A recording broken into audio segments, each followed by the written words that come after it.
stream is starting. The Captain Coder at the helm. Bean water is ready.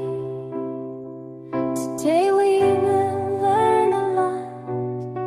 He loves the questions, he loves to sing. Join our Discord, follow him.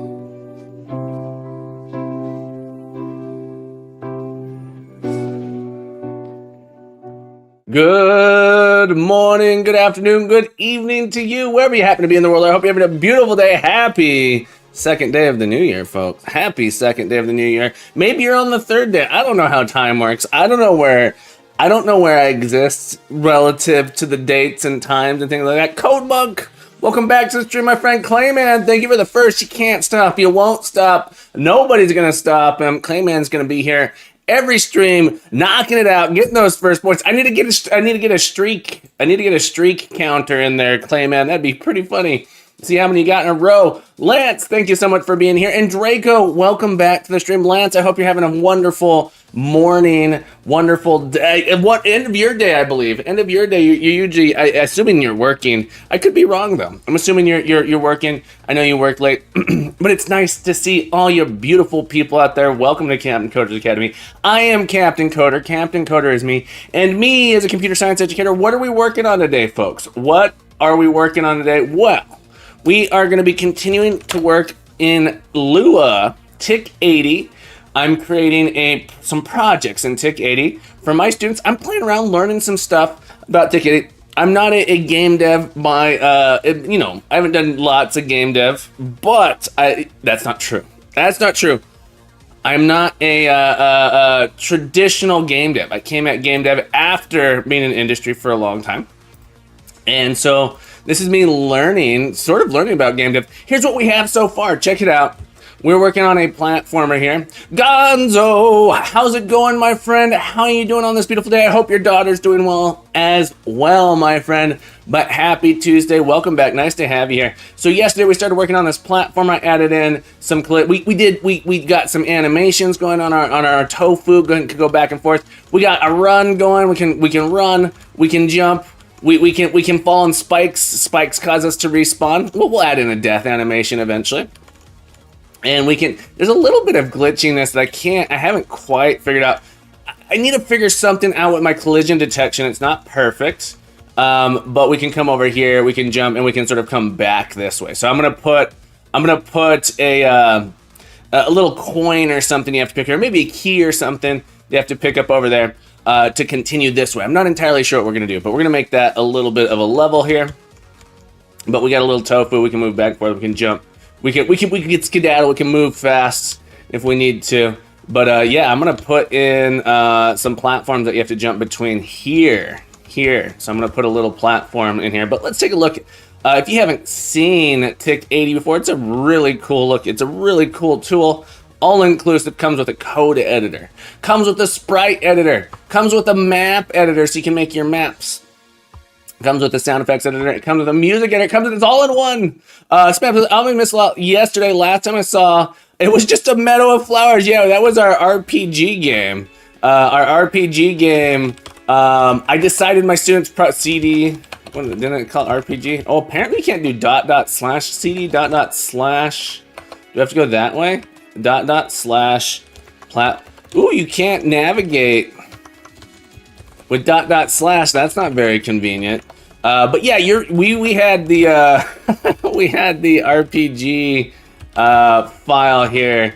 That Smab, you were seeing this. So this is another project. So in this class, I'm gonna have a couple projects. I'm gonna have this JRPG style project. I think this is gonna be the first one. I'm gonna give them a bunch of the code. They're gonna have time. They're gonna be able to play around with the sprite editor. They're gonna be playing around writing little stories. Writing if statements. So basically this one's going to be all about if statements. If I'm on this square, do that. If I'm on that square, do this. Print specific things. So the very first project is going to be this one here. We're going to give them a lot of framework in it. The next project I believe I'm going to give them is going to be the platform. I haven't entirely decided. It might not be a platformer. It might be the Asteroids style game. So in this one, You can move around on the ship here. You move around. The collision detection for platform is a little tricky, so we'll probably end up doing a game kind of like this, where you're flying around, blowing things up. So there's minor collision detection in this one. Minor collision detection just to see if we're hitting this, but you don't have to do any sort of physics-style collision detection. And I'm working on the third project now, which is our platformer. Which this will probably be the final project in the class. It's only 11 weeks long. So I'm thinking, you know, the first project's 3 weeks, and then 6 weeks, essentially the last one, 5 weeks, 6-ish weeks for the last one, which will be this one. This will be the full one. And in fact, we'll play around with this one and say, okay, now you can essentially do whatever you want. Most students in my classes will take the final project and keep running with it, making it bigger and further along. This one has a lot of things involved, animate, like more specific animations, bigger sprites. So in this case, our sprites happen to be 16 by 16 rather than by 1 by 1. Rather than 8 by 8. So there's more they're going to learn a little bit more about the animations, that sort of thing. But yeah, I'm having a lot of fun with it. I have something weird that I don't understand with my collision detection. Let me, and I feel like I'm close to fixing it. But it does, so I have my hitboxes on here. So it figures out which cells are close to it, and then that's the hitbox it says. I think I need to do something. Lance says, doing well, Cap. Thanks for asking. A friend gave me a copy of X4 Foundations and all the expansions. Absolutely phenomenal space training game. I haven't played that one. I'm gonna have to take a look at it. X4 Foundations. I haven't heard of that one. I think what I need to do is actually detect all of. So the way my collision detection is working right now, it's pretty dumb. It works pretty well, but every now and then you get a weird glitch. I'm trying to see if I can get it to trigger. There's a weird glitch. Well, let me show you the code. Let me show you the code for how the collision works. So we have, there's something weird about the way I'm doing my try move. So on our update method, that's interesting. Update. Oh. Try move shouldn't take any arguments here. All right, we'll take that out there. Try move, it says try to move Y and then try to move X. I think I need to combine these into one thing. Look, I'm always trying to say, what is the simplest way to teach this? What is the simplest way for my students to be able to use this thing and understand it, and also get them to write itself? So I can give them one. So I could give them try move X and then say, okay, now use this and apply it to try move Y, or give them try move Y. Now they have to write try move X. But there's something odd here that makes it, so clearly, because it goes both, I do try Y first and then try X. It's, if I do it in that, like, you notice weird things can happen if I do it that way. I'm not entirely sure what is going on with that. When I do try move X, what's happening is I end up in the ground and it pushes me to the left, I believe. Here's how I'm doing my collision detection. Here's how I'm doing my. Let me move try move X up here too. These are almost identical methods. But let's take a look. It's a little bit too long. This working in this program too. TIC-80 makes you realize, okay, my methods, my functions, I want them to be shorter because only so many lines can be on the string. I think it's like 1, 2. 3, 4, 5, 6, 7, 8, 9, 10, 11, 12, 13, 14, 15, 16, 17, 18 essentially. 16, 17 lines of code can fit on the screen at a time. So it's harder. It makes you really want to keep it smaller so you can really look at and see what's going on. And then the width too. So try move, I kind of want to break it down into a couple different, maybe break it into multiple methods here. But the idea being that we go ahead and move the player. So we have a velocity X. We move the player by that amount. We create a bounding box around the player. And then we say loop through all of the ground tiles. So ground tiles in every frame, it actually says what are the tiles that I could be colliding with. So it actually gets the tiles adjacent. So these yellow tiles are tiles that it needs to check. So these are tiles I could be colliding with. I could be colliding with. Okay. It says if we're colliding, if the player's bounding box is colliding with G is a ground, then I mark it hit. This is how I get the red box here. So these are the ones that we're actually colliding with. You'll notice I actually technically am colliding with these other two ones here. Same with here. When I'm in this spot, I should actually be colliding with all these. It just says when I find the first one, I think this is where my bug is. When I find the first thing I'm colliding with, I use that to say, okay, if I'm moving to Vx less than 1, if I'm moving to the left, my X position is the right. Do I need to be +1? Ooh, I think, is that what's going on? I think if, +1. No, it's not plus. It should just be, if I do +1, I'm no longer colliding with it. This is interesting. This could very well be the bug. Because the other spot could be my collides. So it's saying greater than or equal to. I actually think on one of these sides, I think that's what the bug is. I think that's what the bug is here.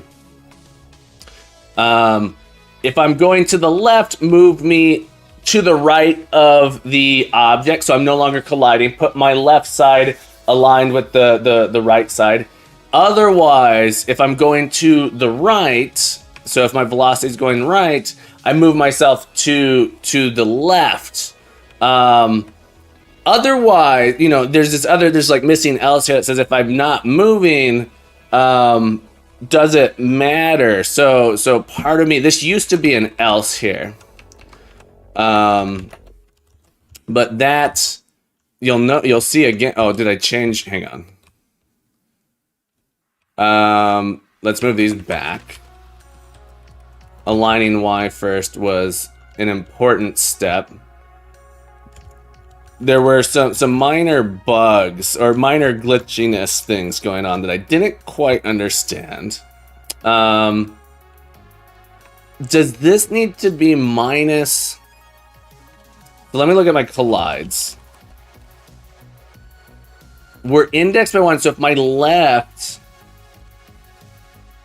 is, this is saying if my left, so the way collision here works is I just have a bounding box that says if my left side is greater than my right side, and we're indexed by, I see this where maybe this needs to be greater than. Is that might have been the bug.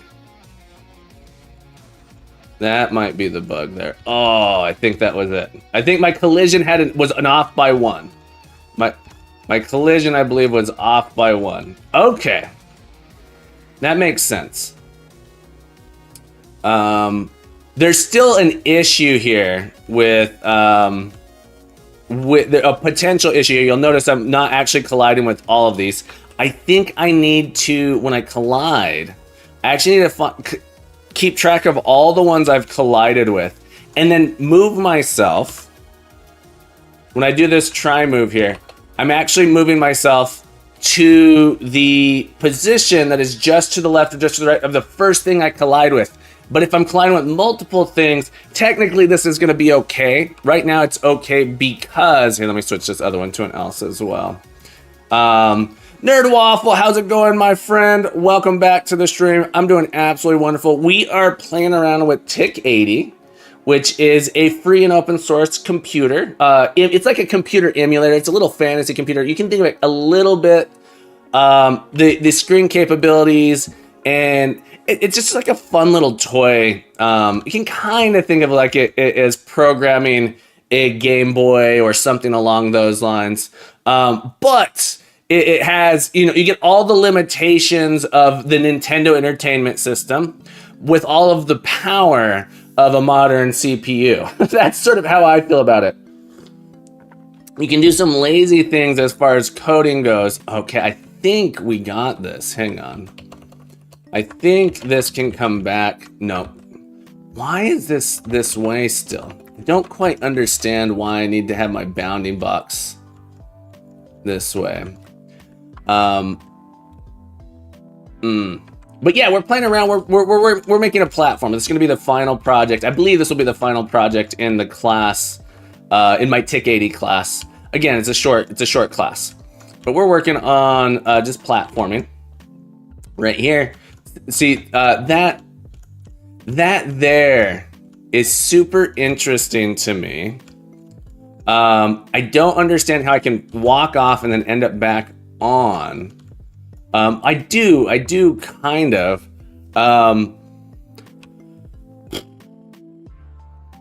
Little frustrating.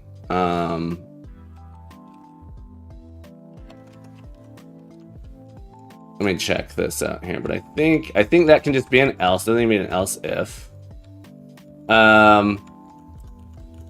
If I'm quick, I can sort of get on right on the edge and then come back on. Oh, I think that might have resolved it. So there's some like little things here. So some things that I don't like about TIC-80. Debugging is hard. I can't just hit like compared to things like Unity or Godot. I can have sort of I can set breakpoints. I can't do breakpoints in this. If I want to do any kind of breakpoint, it needs to be like manually programmed, and then that can be prone to bugs itself. But really cool tool. Absolutely really cool tool. I love it. Gonzo says the code is all in one file, or you can have different files import them. I believe everything has to be in one file, Gonzo. I believe, I could be wrong. I've only been using this tool a little while. I believe everything has to be in one file. I don't think you can do it as multiple files. And it's because it compiles everything as what's called a cartridge. So it's like a TIC-80 cartridge. And the cartridge includes all of the things from source code to sprites, maps, sound effects, and music. It puts it all into one. All right, I think I've resolved the issue I was having, which is good. Like I said, though, if we had, because everything lines up so nicely on this grid here, and I'm going to make it continue to do that, I don't think I actually have to detect if I'm hitting multiple things. The one thing I would be concerned about here, let's put a block just above here. I could have a weird issue where I get bumped. Let's try this. If I could get bumped here. All right, so that's not a weird issue, but I'm doing my Y first. The thing that seems awkward to me is it somehow, I feel like I need to be doing both simultaneously.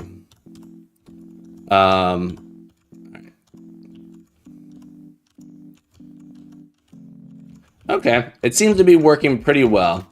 I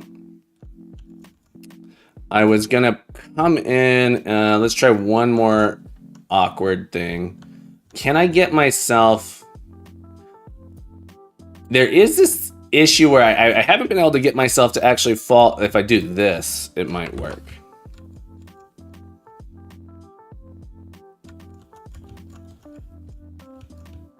Okay. I was thinking there might be some weird, no, it seems to be fine there. It seems to be fine. Okay. All right, I'm pretty happy with that. Because I don't have the pro version, and I'm gonna get the pro version. I can't sort of commit these files. Maybe in the pro version you can have multiple files. I know you can do it as a, in the base version, it's hard to track this stuff in a Git repository, and that's okay. Nerdwolf, I'm also glad you're enjoying it. I'd love to see if you make anything with it. Goob, good morning. Welcome back to the stream. Yeah, Nerdwolf, there's a pro version. The pro version comes with 8 times as many spaces for sprites. 8 times as many spaces for sprites. a bunch of, basically you get a bunch of extra game area. Your maps, you have, I believe, 8 different maps. So on the base version, you have 1 map that's this size.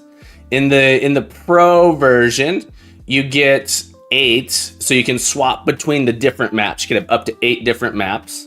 You get a bunch of different. How you like TIC-80? Want to try it? But still fiddling with Godot some. So Goob Goob, I have some mixed feelings, but I think it's an awesome, super awesome tool for doing small little tiny projects. I personally would never want to do a massive project in this.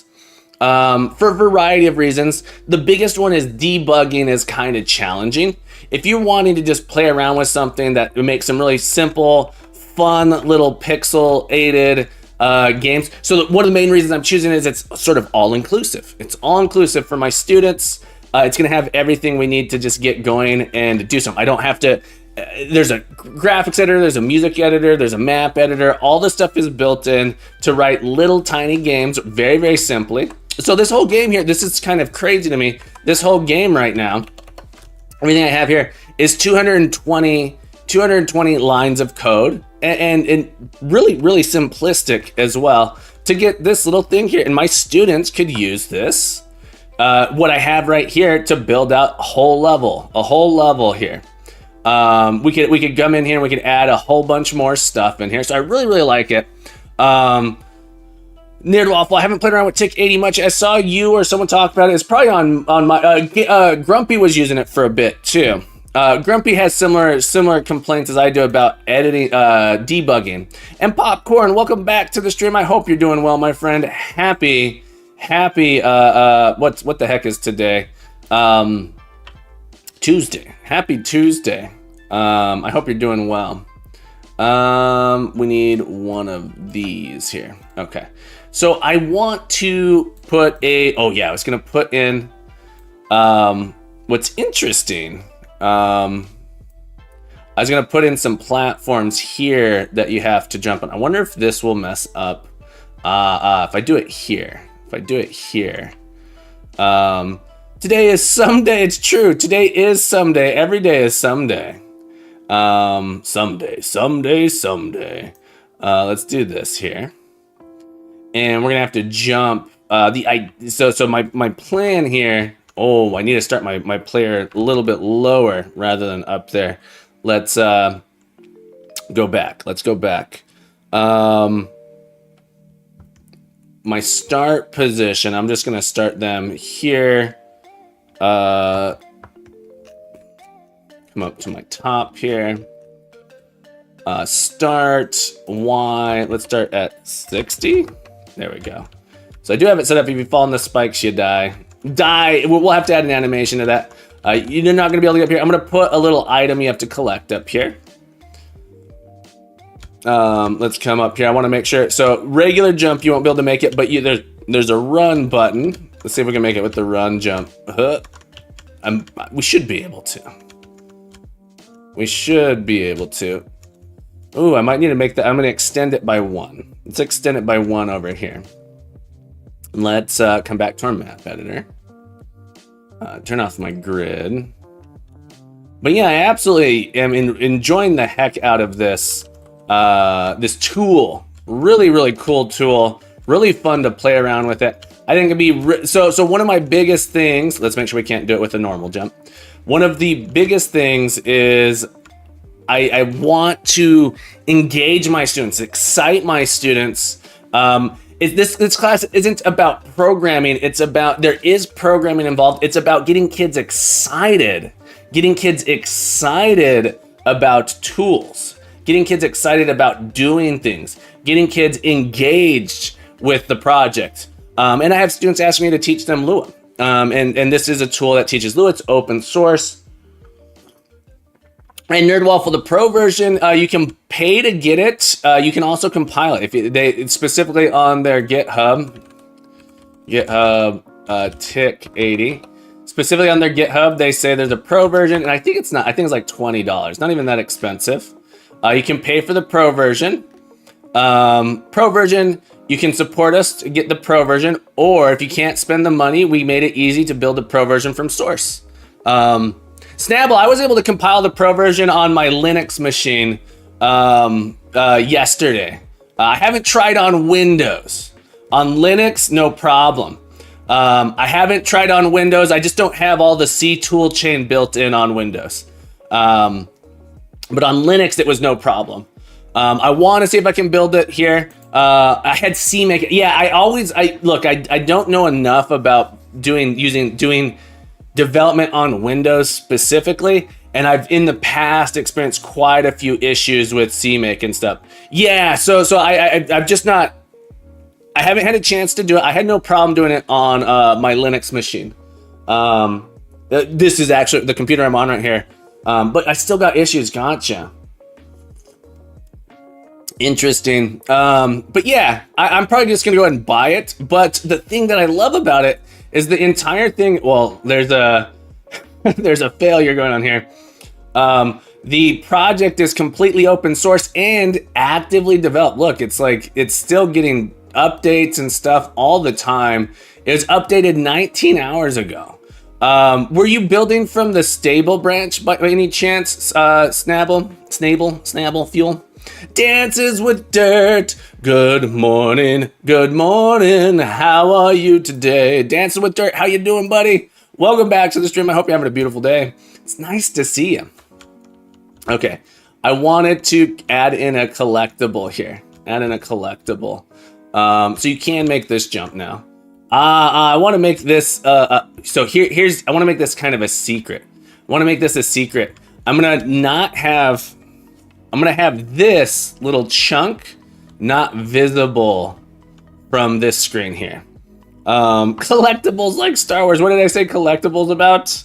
I don't even remember saying the word collectibles now that you mention it. I don't even remember the word collectibles. All right, so we're gonna see if we can make that jump as well. So this is just a secret here. So here's a little secret. It's not much of a secret, because you can see that there's a way to get there. You just don't see that here, but you can jump there. So the whole idea is you can jump there like this. I want to make this one too, where you can't quite make it. Omni, welcome back to the stream. How you doing, folks? Do you guys know Omni Digital? I'm sure you do, but if you don't, be sure to give Omni Digital a follow. Incredible streamer, incredible developer. What have you been working on, Omni? Welcome back to the stream. Incredible VTuber, I believe. Omni, you're a VTuber? Is that true, or am I making that up? Some of the best emotes on Twitch as well. Getting ready to run some errands, dances with dirt. Enjoy your errands. I hope there's nothing. I hope I hope the errands are fun. I hope there's some fun errands. I know she didn't say chores. Nice true shape patterns in the ground. What's a true shit pattern? Trush it pattern. Yeah, I was thinking I could do something like that. So these are the sprites here are essentially stolen from. I'm looking at Trush it patterns in my other browser, by the way. These are stolen, borrowed, used. There's these graphics are open source. Some open source. Stolen is a strong word. Open source, open game art. Let's see, what is the license on them? I believe Captain Thieving. No. Tofu Man.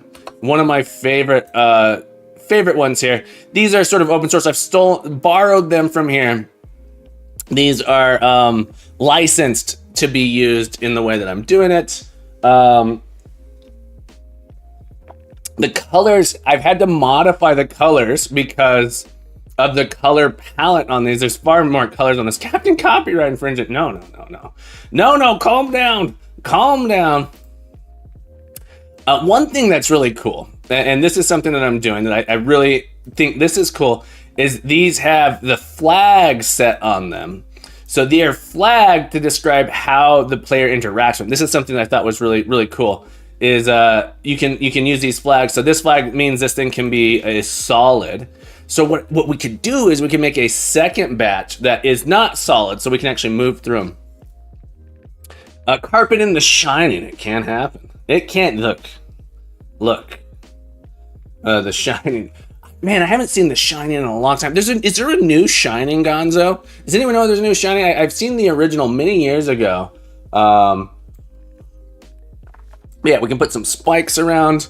There's something interesting here that I want to see if I can pull off at some point. Maybe I won't pull it off today. Oh, what I wanted to do. Sorry, I'm getting distracted. Let's get a sprite open. Something that's pretty cool about this as well is we can do the following. Export tiles, I believe. Tiles. Well, I want to do this sprites, called tofu sprites. You can actually export these files as PNGs. So the way I've been doing this, and I'm just going to give these to my students because I could edit them directly in here. But the way I've been doing it is like this. Take these, and then I'm let's just pull it in here, folder here. We can get, it's weird. I don't know why it does that. There's some weird issue there. I think it's blocking on something, but we can take these sprites here and you can actually export as a PNG here. And I want to also add in these things, these guys here. So this will be an item you can pick up. It was released, Dr. Sleep, the sequel. Gotcha. I feel like I remember hearing about a sequel. Thanks for the info. So I'm going to copy these over. I want these here. Oops, I'm not on copy. Here we go. I'm going to take these here. So these are going to be some collectibles. I can do it. And they're animated. There's another animation here. Copy that. I'm going to paste them in here like so. Line it up here and we'll see what the color palette comes through here. We'll see if the color palette comes through. Something I think I might need to do. I need to learn this tool a little bit better here, but let's save this here. Now we're going to do import sprites, tofu sprites.png. So you can actually do quite a bit of editing outside of the program. There we go. Those seem okay. The one thing I need to make sure, the dark color. Let's see if we can add this in here. I'm gonna try and add in our this color. So let's do a flood fill here and see if that does well. The flood fill in the actual, I think we'll do better if we do it here like that. Let's go ahead and fill that in like that. Okay. And let's try loading that one more time. Corfless, welcome back to the stream. How you doing, Corfless? I hope you're having a beautiful day. Wherever you happen to be in the world, Corfless, I hope it's been wonderful. Happy New Year, my friend. Welcome back. What are you up to? Okay, so now we have these sprites added in, and so I'm gonna make it so I've been trying to learn a little bit. What we'd like to do. Oh, this is interesting. We want to spawn these. We want to spawn these onto our map. Something that I don't quite understand is I can switch between sprites here and tiles. And I don't understand how to utilize sprites here. It feels like there's some way to do it. I don't know how. But what I would like to be able to do is on my map, I'd like to be able to place the collectibles here. I also think I need to notice this is off here. I did read the documentation there. Smab, I did read it. I couldn't figure out. There's no argument when interacting with the map to deal with the sprites layer. Yeah, there wasn't any argument. I read through it. I couldn't find anything about the sprites layer on the map editor. It clearly exists. James, an artist. Welcome to the channel, my friend. James Zen Artist. Happy to have you here. I'm doing absolutely wonderful. I hope you're doing well too, my friend. Welcome. What brings you to Captain Coder's Academy? How have you found yourself here on this beautiful morning, this beautiful day? Let's fix this here. Boop, boop, boop, boop. There we go. And it went a little bit too far, so we'll clear that one out here.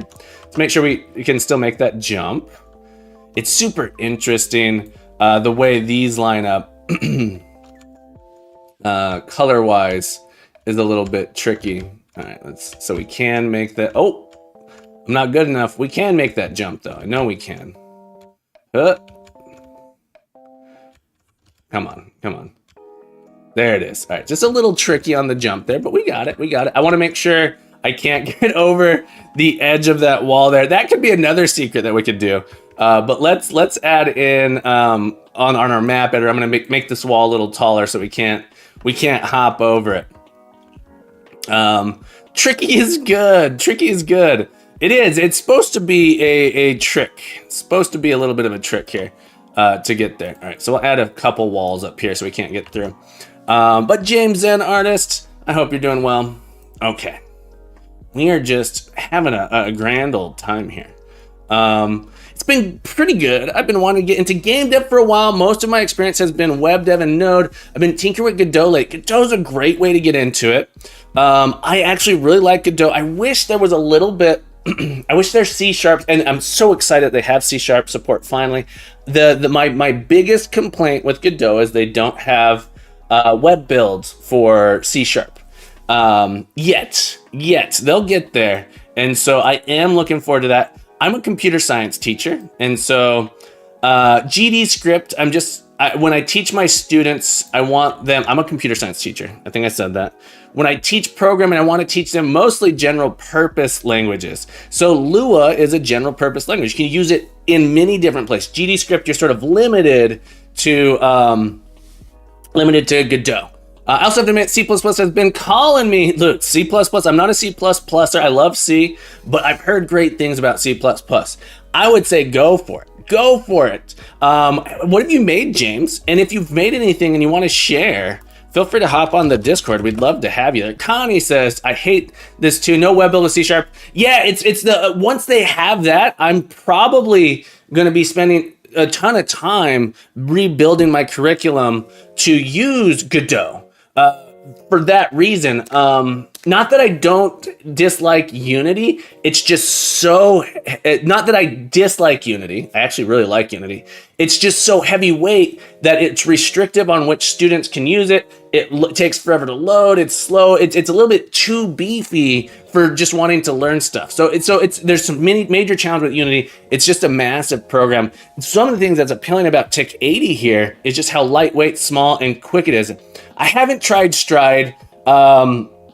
People have asked me about that many times, but I haven't. I don't think Stride has web builds either. Peace on Mars, good morning, my friend. I hope you're having a beautiful day. Peace on Mars, happy to have you here. James, I love lower level stuff too. It's something I'm always really excited about. I actually think I want to build a little emulated device. I want to take this and build a little emulator to run it in a handheld device. James, so sorry, let me give you permission here. Permit, James. Since you're new here, it won't let you post links right away. Feel free to copy and paste that there. We'll take a look at it. But after you've been in the chat for an hour, 1 hour, I believe it'll let you post links. We just get sort of horrible spammy stuff, but feel free to post again. Off topic, have you ever taught with Human Resource Machine? I haven't taught with Human Resource Machine, but I have taught with Zachtronics. Also, Nick, welcome back to the stream. Zachtronics. I haven't taught a class that was specifically this, but I did teach a class, and I've done this a couple times with Exapunks. For learning how to do little programming stuff. So there were some extra programming challenges Connie, one of the things that I love about this particular one, Exapunks, is you can there's an API where you can make your own levels. You can make your own levels. So I would make my own levels for my students to do challenges against each other. So you know I don't know if you've ever played this one, but there's multiplayer where you program the bots to play against each other. You can design your own levels. There's an API, you can design your own levels. And so my students, we would learn how to play this, and then we'd spend 2 weeks just like battling each other on different maps. So absolutely loved Exapunks. It's a great tool to learn a little bit, to sort of a little bit about multi-threading. You have multiple bots running in parallel. Super cool stuff. Human resource machine, I have played a little bit. I haven't used it as a teaching tool yet. Exapunks, so one thing about Zachtronics, human resource machine, I have to buy it. Zachtronics, when I was working at a school, they have education license. You can install it on your school computers for free, or at least there used to be a way. They used to have that listed here. Anyway, I had a license to have my students have the Zachtronics games installed on the school computers. Now that I'm remote, I work at a remote school, I can't use it because I'd have to buy copies for my students, or maybe I could get a special license. But yeah, Exapunks was cool. Says free for school. Oh, there we go. I just couldn't find it. But yeah, the school I used to work at, I don't work at that school anymore. We had license to use Exapunk in the school. But yeah, I absolutely love this one. I'm still done. I have beat Exapunk, such a cool one. I have beaten it. Brother Louie, thank you for following me today. I hope you're having a beautiful new year, my friend. Ooh, this side is fancy. That side is... You think you're fancy, don't you, James? James, you think you're fancy. Syntax Samurai. Can I type stuff here? Look at this. Look at this. Look at this beautiful website. Holy cannoli. This is fabulous. This is fabulous. Look at this. Oh, I love it. For sharing this beautiful website. Points. Add. James. We're going to give you 500 bonus points. What a beautiful site. Thank you. Shite. What a beautiful shite. What a beautiful site. Thank you so much for sharing. I love it. I love the color scheme. Here's what I would ask you. Do you got a light mode? This looks great. Brother Louis, no, thank you. Thank you for being here. In Javasaurus X, how's it going, my friend? I saw your post the other day on Twitter. How's your game coming along? I saw that 3D model. I think it was of a chair. Look, doing some well. Would light mode be green with black? Yeah, baby. Yeah, baby. You know it. Here, let's go find Javasaurus X. Javasaurus X. Is it Javasaurus X here? Is this you? No. There was a post you made. Was it the portal? The portal. There. Yeah. Was the portal. Let me find you. Javasaurus. Are you Javasaurus X? There. Javasaurus Dev. Almost had it. The portal's so cool. Chair. I don't know why I saw chair in my brain. I saw this back and thought it was chair. The portal's so cool. So cool. What's light mode? James says it's true. Look. You see the paleness that I have. I gotta have a light mode to help it. Look, I would be even more pale without my light mode giving me that programmer tan. That programmer tan. Very cool, Javasaurus. What is this for? Is this just for your own game? My first stream we made. All right, is this for your own game or is it for a game jam?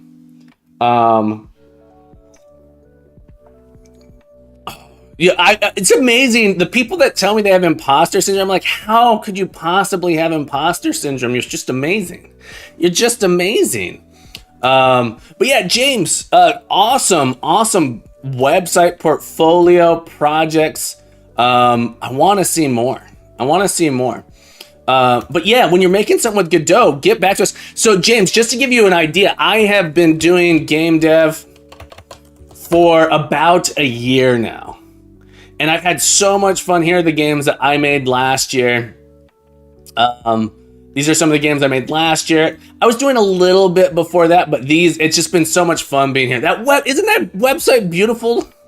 I love coding in the dark. Cyberpunk 5. Yeah, you got to be the hacker, man. Got to be the hacker, man. That's right.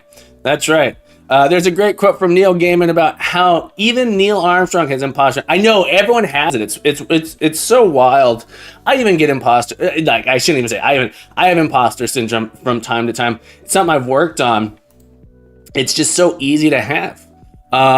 Dances with Dirt. Thank you so much for hanging out. Have a beautiful day. Remember, keep coding. Keep growing. Keep being the best you can be. And you're welcome back anytime. We'll see you next time, Dance with It. Have a beautiful day. I don't really have imposter. I lost it when I turned 45, I think. Well, I'm almost there. A few more years. I turned 18 a second time this year. I turned 18 for a second time this year. I've seen what trained people can do, and I'm only a noob. Yeah, that's sort of how I am. All right, but yeah, so we have this going on here. I want to spawn. Yeah, I don't understand in the documentation what I would like to be able to do.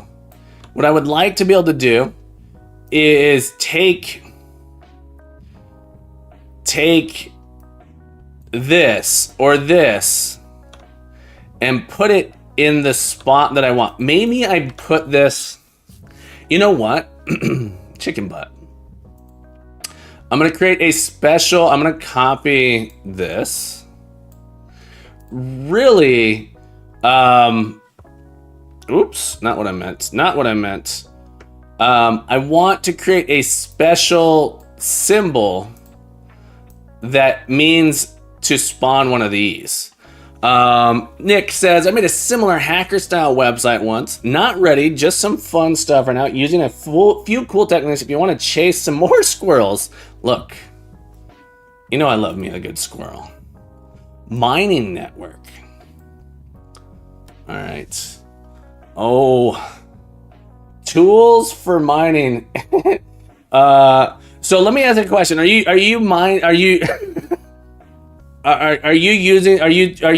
Bitcoining with me right now? F12. All right.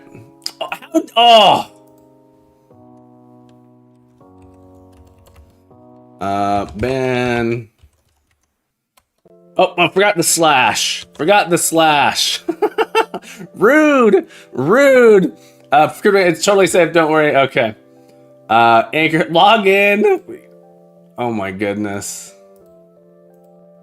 This is kind of cool. I'll use letters for my name. Gotcha. And zeros. I see zeros and there's and ones. Does your legal name have zeros and ones in it? This is cute. All right, let me try this. If I go into developer tools. Look, you thought you could stop me? You can't stop me. I can get in here. Very cool.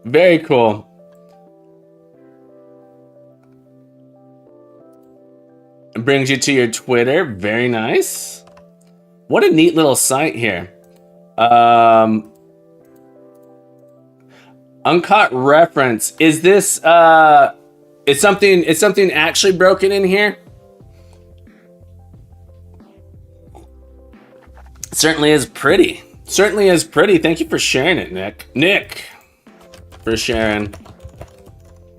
50 points. Redston, welcome back. It's true. We got the meanie beanies. These guys are the meanie beanies here. It has blockchain logins for the Waxbox. Gotcha. Okay. So what I want to do is I'm going to put this here. Let's change the background of it. I think we can do something. Let's actually make this transparent. Ooh, no, let's make it that. Okay. I think what I can do is on my map, I'm pretty sure there's a way. I want to put one of these here. I want to put these up here. And what I want to do is make it so that these will actually spawn an object here. So if I run my game, we just have that like those. Ooh, those are kind of. Oh, they're drawing with the black as a transparency. Is that what's happening? Can't have that.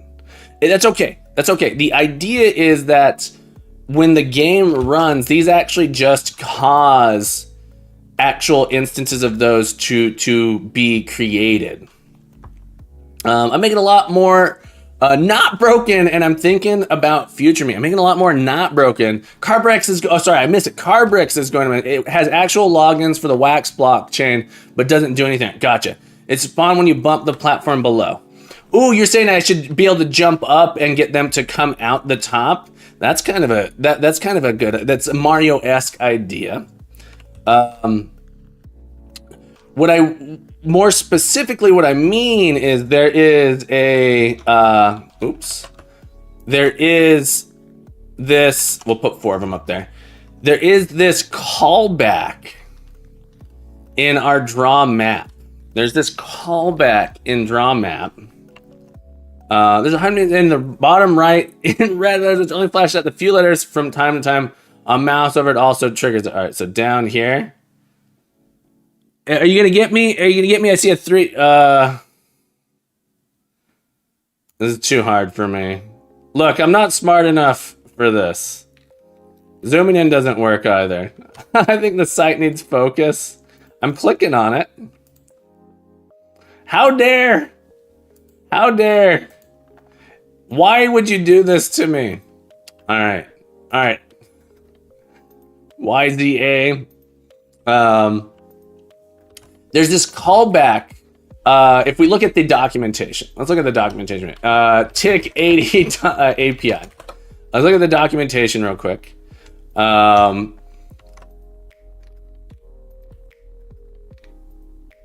Gotcha. Well, I'm glad you're here. We're having fun with this. This is super fun. Wiki. I think I bookmarked this actually. Bookmark. I guess I did not bookmark it. All bookmarks. I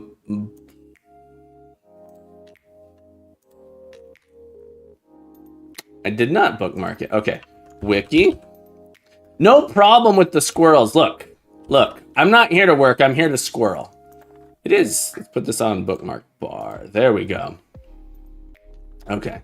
And then I'm going to move you here.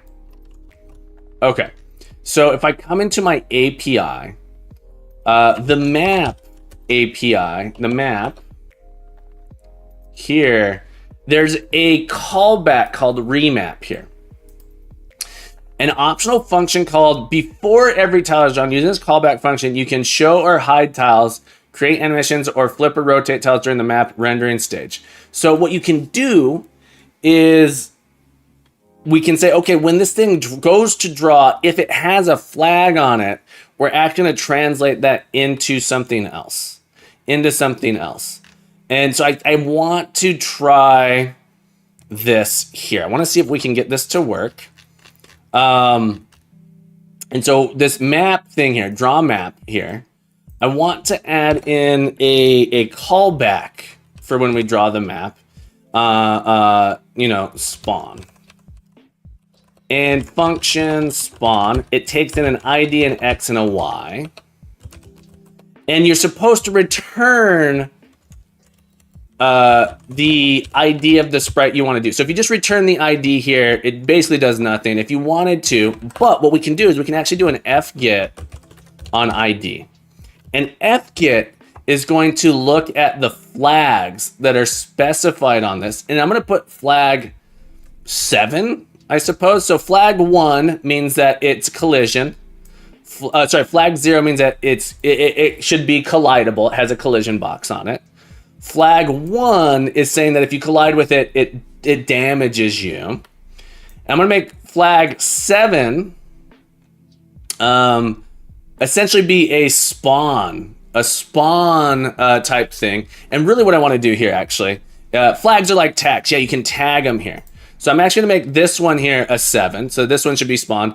And then I'm going to make 6 here, another flag that says 6 just says that after we see it, we delete it. After we see it, we delete it. So 7 is going to say spawn something. 6 is going to say delete it. So we have a spawn in the top left. So the top left corner is going to say to spawn something. Turn off 7 for these. 6 will say that we go ahead and delete that from the scene. It shouldn't actually be rendered. So that's the flag I'm using. LG Ill 42, welcome to the stream, my friend. Welcome to the stream. I hope you're having a beautiful day. I've got some specs there. They're not the greatest of specs, but they're specs nonetheless. 128 gigabytes of RAM is pretty beefy. It's not a sad computer. All right, so we're gonna fget on 6 here. All right, so we're gonna say if fget 6. Hang on, is that right? Let's go look at fget real quick. Fget. I'm still learning the API. I think it stands for flag get. Fget. There's also an fset. Flag. Yeah. So fget flag bool. So we're gonna say if it has 6, then return 0. All right, so you'll notice if we have flag 6, it returns, it doesn't actually render it on the map. So we're gonna say this thing is not something that actually gets rendered on the map, but instead, we want to, if fget ID 7, then there's actually gonna be a spawn that happens. Spawn, and let's change this from spawn to remap.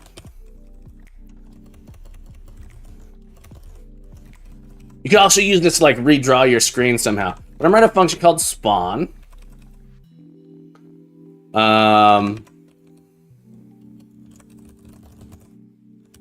It's going to take in the ID of a thing to spawn. And I've clever is a strong word. I've tried to be clever here. Notice that the thing I want to spawn happens to be exactly 256 on the sprite sheet. So I want to do a plus 256. A plus 256. All right, so spawn plus 256. I'm trying to do this in a clever way. Okay. This is going to be our collectible. Spawn collectible. So I'm going to try a thing here. We're going to do a I guess I have to create a list of objects called, collectibles. So so I have ground, I have spikes. We'll go with collectibles like this. I could also call it what orbs, rewards. I know collectibles. What's someone got a better name for me here? Orbs. Call it orbs. And we're gonna do if ID is, and then we can go look at this thing here. And we'll say that this ID is 448. 448. Then table.insert. And the position of this thing is going to be the X and Y. I guess we're taking an X and a Y. Insert in orb at position X equals X, Y equals Y. And this will be our orbs. Okay. So we still don't see anything just yet. Hopefully the spawn is getting called. And then we need to have in our draw function, we draw a map, draw tofu, draw hitboxes. Let's do a draw orbs. Okay. We're going to actually draw an orbs on top of this. So a function, draw orbs. We'll say for orb in I pairs orbs. I wish I could iterate through this directly. I wish I didn't have to do this I pairs thing. We will do a sprite 448. We'll fix this in a little bit. X times 8, Y. No. It'll be orbs. Orb.x. Interesting. I could probably orb.y.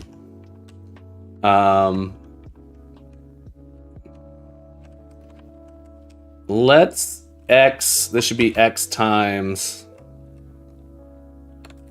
8, y times 8. Didn't do what I wanted. 1 second. I need to check debug text. Another thing here. Print orbs. Can I just print orbs? Oh, it's overlapping. I gotta do orbs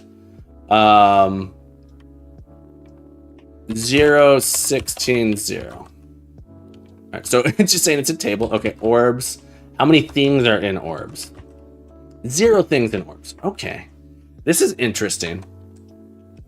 I thought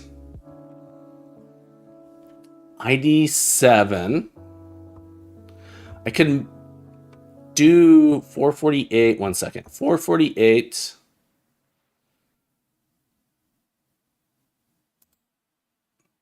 You could also just have it mapped directly. Let's do one more thing. 192.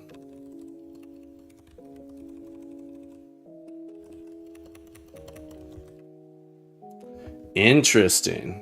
Oh, I'm returning 0 right away. Okay. Need to do this. All right, so now we have our orb starting to spawn up there. All right. Spawn an X and Y. The clever thing where I had it map plus 256 probably doesn't matter. 192. The main reason I was going to do that is if we do a plus 256. Let's go back to doing plus 256.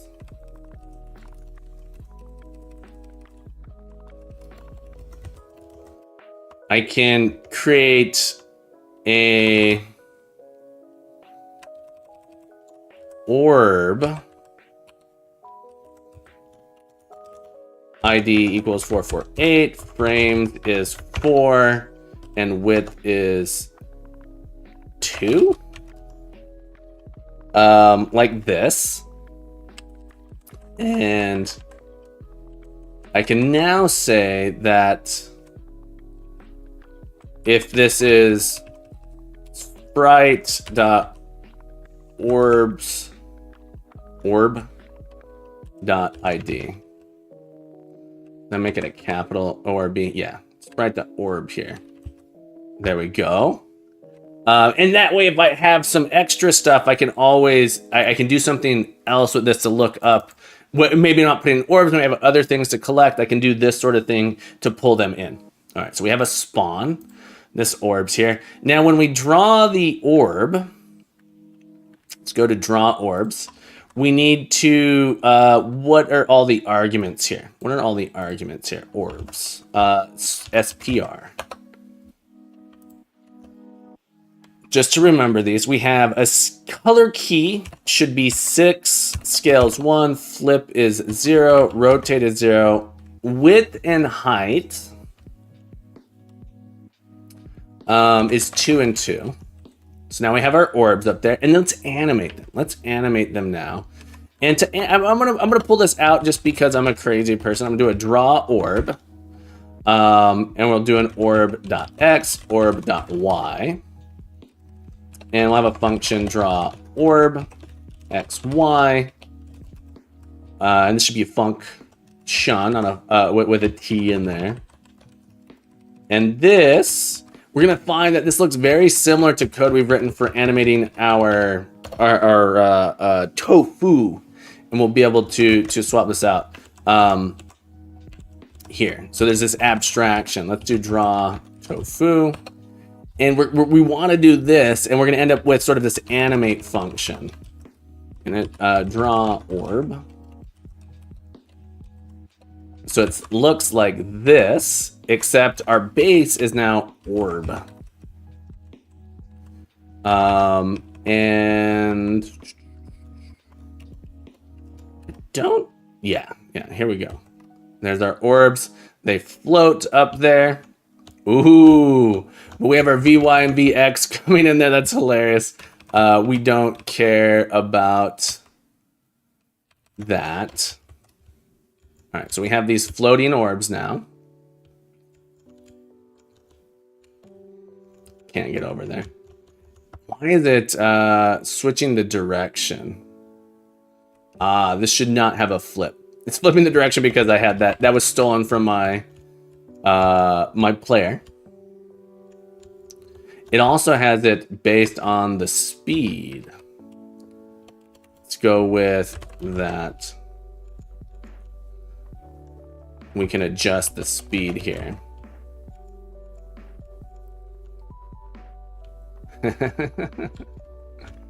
That's pretty good. All right, so we want to make it so we can collect these things now. When we bump into them, we want to collect them. And this one, I'm thinking about, it's going to be a little bit different. It's going to work similar to how we intersect with the, I wanted to make sure that these didn't respawn.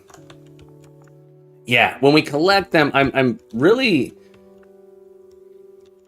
interested in when I come off and come back on my map. Are these getting redrawn each time? I think they are. Check it out. This number's going up. This is the number of orbs that we supposedly have. So this isn't working. This isn't working the way I want it to. Remap here. We need to actually do an M set. M set X, Y, 0. There we go. So what was happening is it doesn't actually, what's interesting is remap doesn't actually change the map itself. M set will change the map itself. So it says once we've done this once, don't do it again. All right, so we have those 4 and they don't respawn. Cool. The next thing I wanted to make sure I understood is if we come over here, let me add in some more of these. Put one here. To collect, we'll put one here. To collect, we'll make it so that we can collect it in just a moment. 6. It doesn't spawn until the first time it's drawn. That's super cool. We can also probably... McNets, welcome back to the stream. How you doing, buddy? Happy Tuesday. Happy New Year as well. I hope you're doing well. All right, so now we want to do a thing where we collide with our...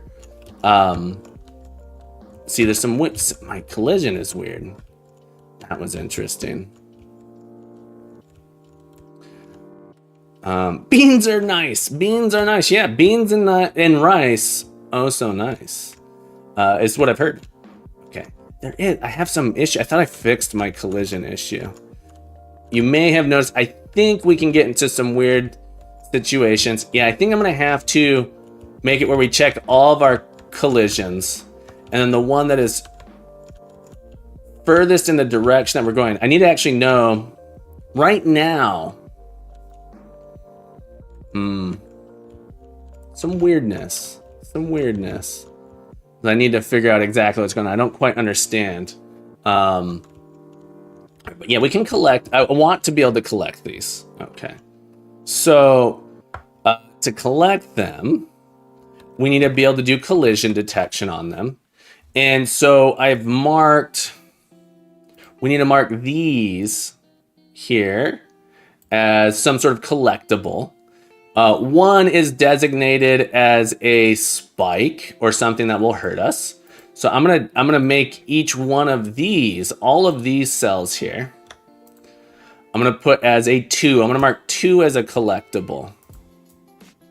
So all of those will be 2s on these. And the idea being that when you pick it up, it's going to play this animation, but we'll get it collected first. We're going to make it so when we touch it, it'll disappear and we collect it first. Okay, so we know where all of the orbs are. And we need to check if we're colliding with, let me make it so I can turn on collisions. Let me show, oh, my hitboxes are showing. I wasn't even noticing.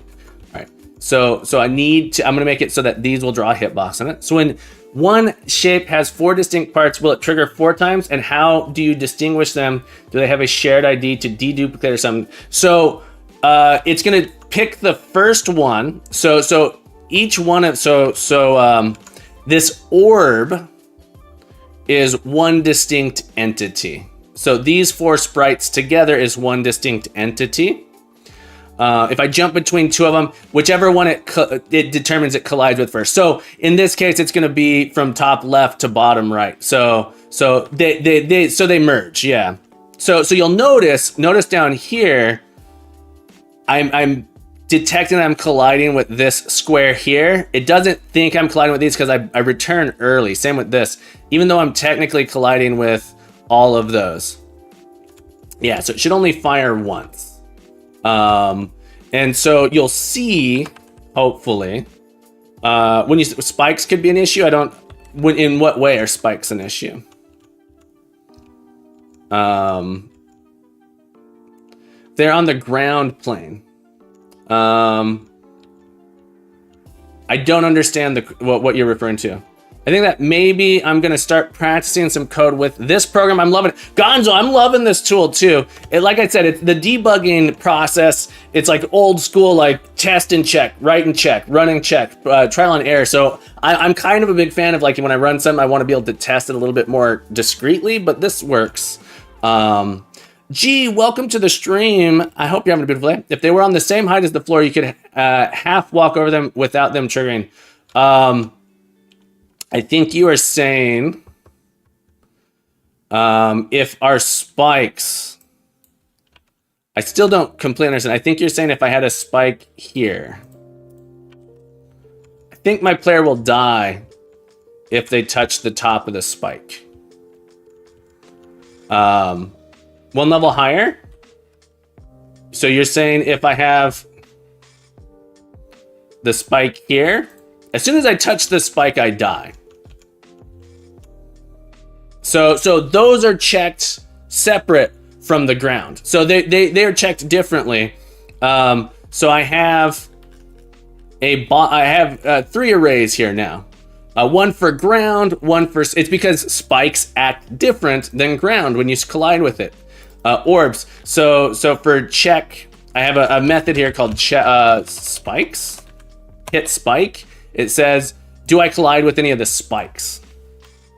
And what I could maybe possibly do is, and so if you find one flood, it can stop because it can't fall.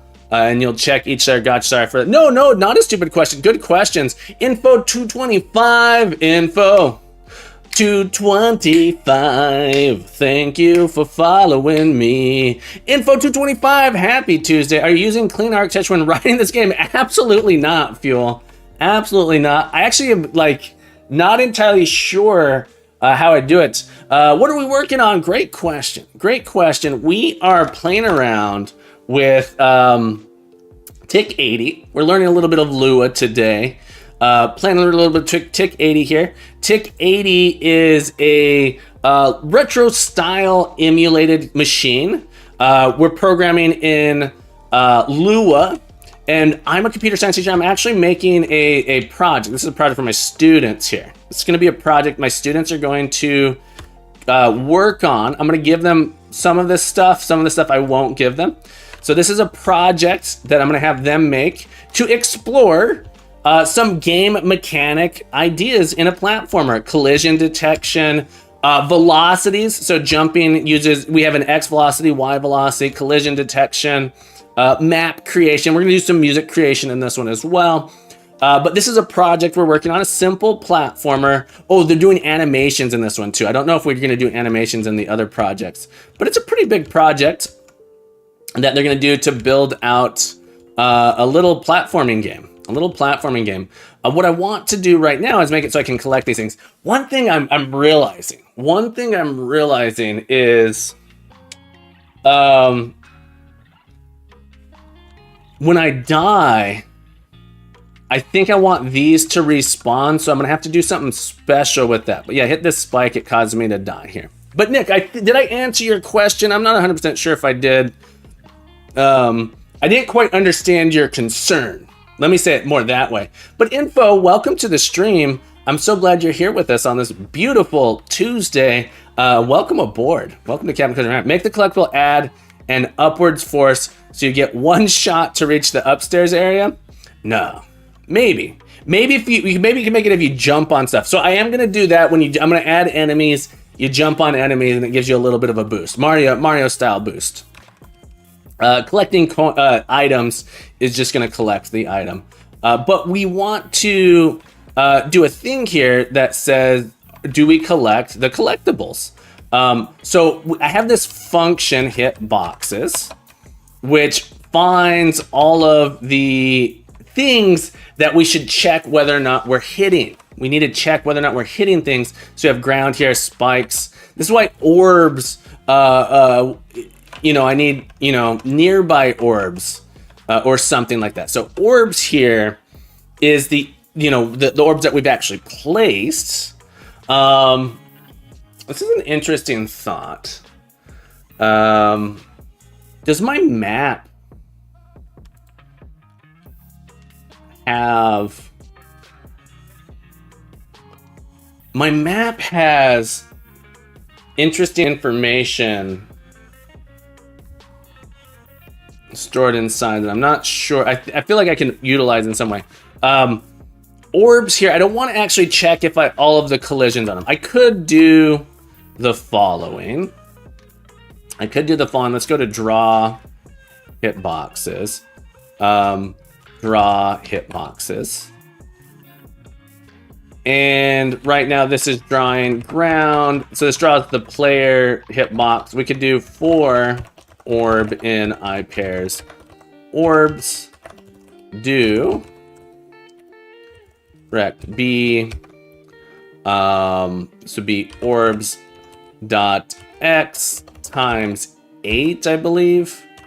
Orbs dot y times 8.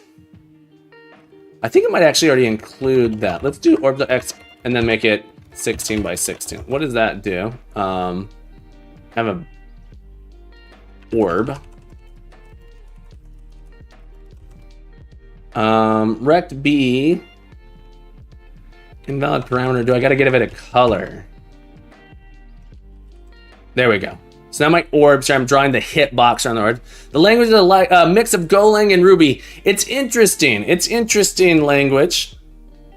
Oni Scythe, welcome back to the stream, my friend. I hope you're doing well. Lua is interesting. I kind of like it. There's things about it I dislike. It comes from I'm used to something else. Is really what's going on with it. I'm used to something else. Something you'll notice when I come to this next area, it's not going to draw the hitbox properly because it's still looking at the ones on the previous screen. So we need to minus cam. Really, I've been doing this cam X thing here a lot. I should do a I have had to manually write this in G. So this will be a really cool experience, I think, for my students of saying, hey, we're gonna write code that helps us debug this thing. I have written the debugging here. It's not built in. I've had to write this. So draw hitboxes is code I've written. Anonymous, welcome back. How you doing this morning, afternoon, or evening, wherever you happen to be? It's morning for me. Hope you're having a beautiful day. It's really cool. Yeah. Off X is going to be cam X times 8.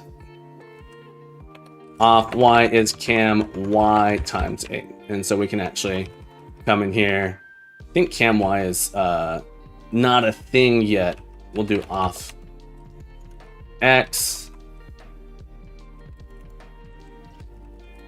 Off X. This needs to be off X. Okay, so now we should get this boxes over here. Welcome to the stream. I'm glad. Thank you for choosing me as your morning radio station. Okay, so we have that.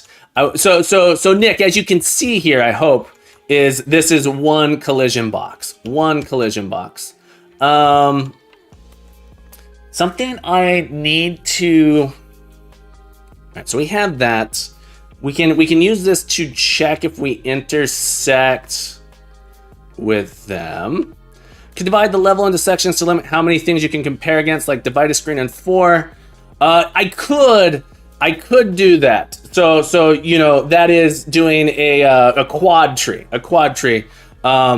What I'm doing is I'm actually only looking at collisions that are near me. So the yellow boxes are actually the things I'm checking whether or not I'm colliding with. So you see the boxes that show up. I actually don't check against everything. I only check against the things that are next to me. This is why I'm saying, well, I need to do something slightly different with my orbs. It's saying like, oh, I'm so far away from these other things, it doesn't matter. I don't need to check it. So it actually determines, based on my position, it scans the area next to me and says, these are possible cells. So every XY you can collide against is in a lookup. I don't quite understand the question. I can show you real quick how I do it. So I have this is why I say hitboxes. I say, starting at my player's X position. So go to every position that's next to my player. So I check every position next to my player and build up a list of the collidables. And it says, okay, well, if I have if I have a ground in one of those spots, so I'm only checking the cells next to me. So what is this? -1 + 2, 4, 16. So it's always checking 16 cells. And if I could be a little bit more clever with this and say, don't check the ones inside of my box, only check the things next to me. I could say, ignore the ones inside. And so I could remove 4. I could do 12. I could do 12 boxes if I wanted to.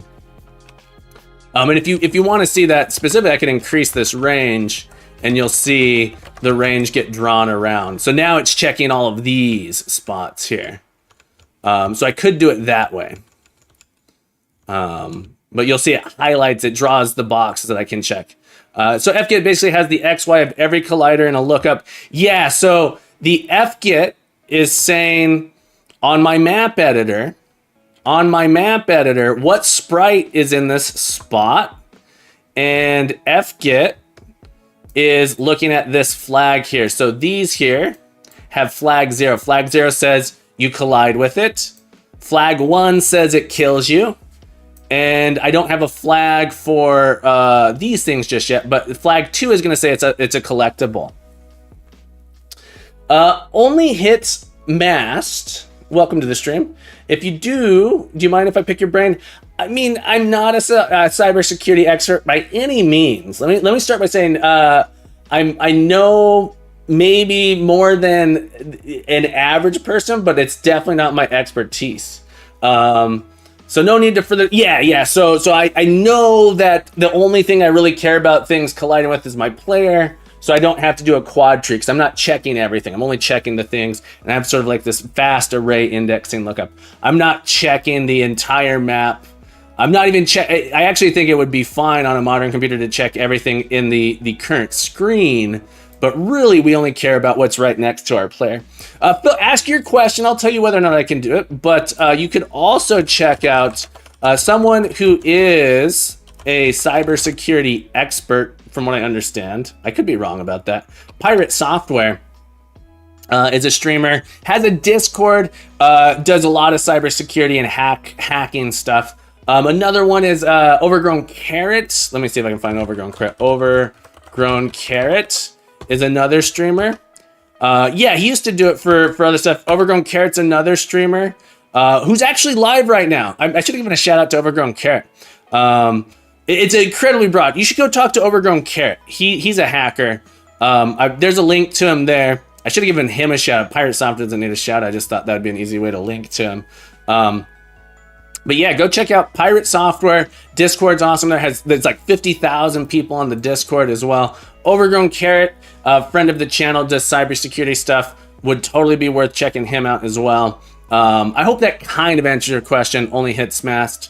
But feel free to ask. If you have a question, you can ask, and I'll do my best to answer. But I'm not my area of expertise by any means.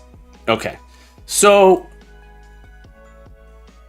the issue that I'm going to run into here. Oh no, I'm not going to run into it because I have the items saved here.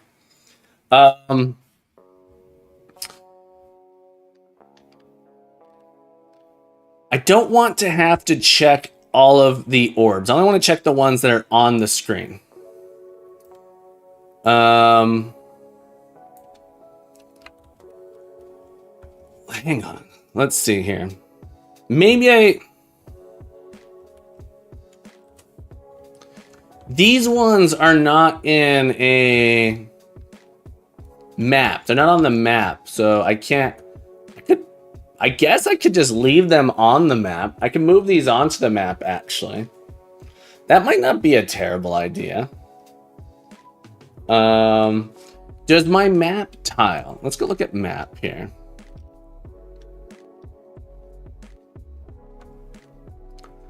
So I have this rendering as a sprite. Let's reduce that range down.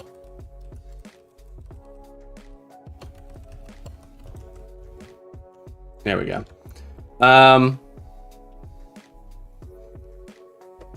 could.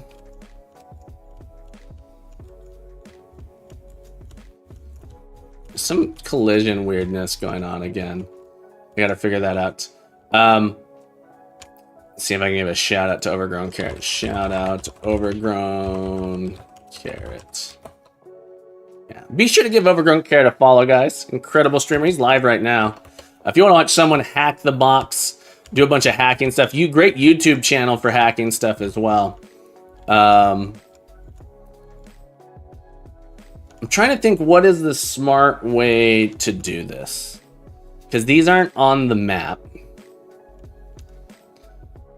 I could have a special.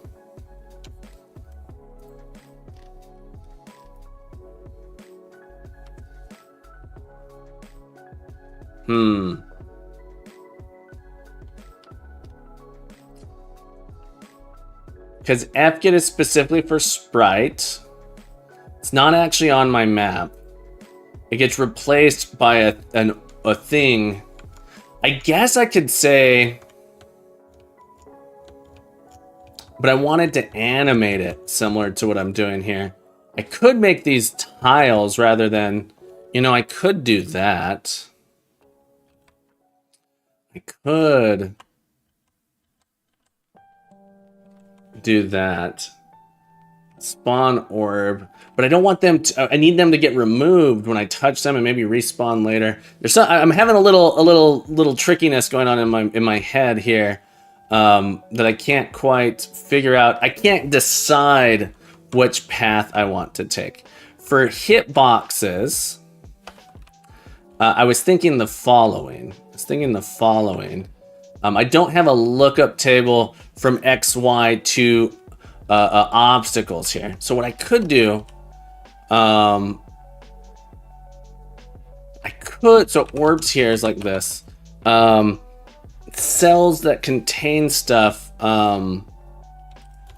collidables. I'm not sure exactly what to do here, but I want to put in a key here. I used to spend so much time on cybersecurity. Was once on the national news for having a website that let you hack into people's home Wi-Fi networks. Oh boy. Eugene Kaspersky even follows me on Twitter. Very cool. But it took more than 8 hours a day to even stay up to date with everything. Yeah, it's crazy how quickly things change, how quickly the cybersecurity world changes too. Just technology in general. Nearby. I can't think of a better name. We're gonna call it Nearby for now. Nearby for now. And we want to go into our hit boxes. Hit boxes. And nearby. We basically want to say if we're nearby one of these things. If we're nearby one of these things. I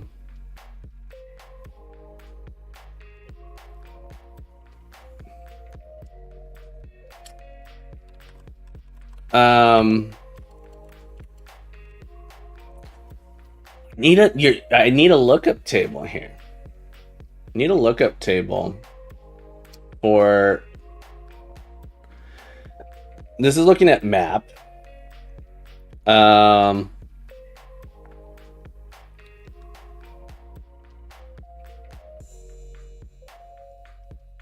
I need to do something different. So these are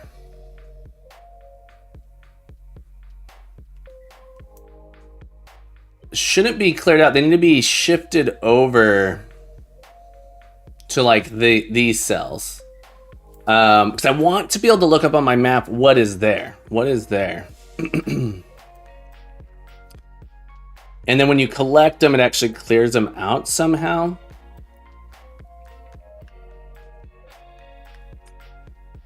Because these positions...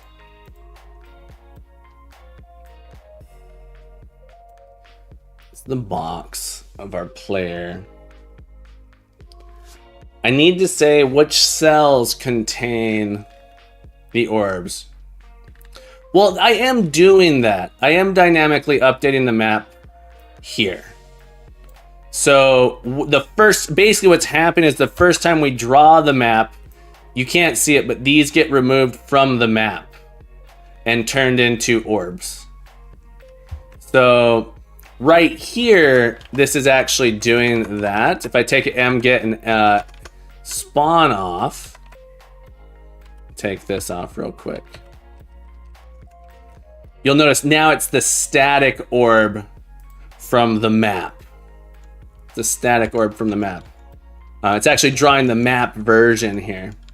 So that's why it's behind. Mset is saying, hey, I've spawned this thing. Go ahead and remove it. So the first time, notice this number here, 5 is also the number of orbs that exist. If I move on to the next screen, this number is going to go up to 6 because I haven't actually seen that orb yet. It should go to 6, it spawns it.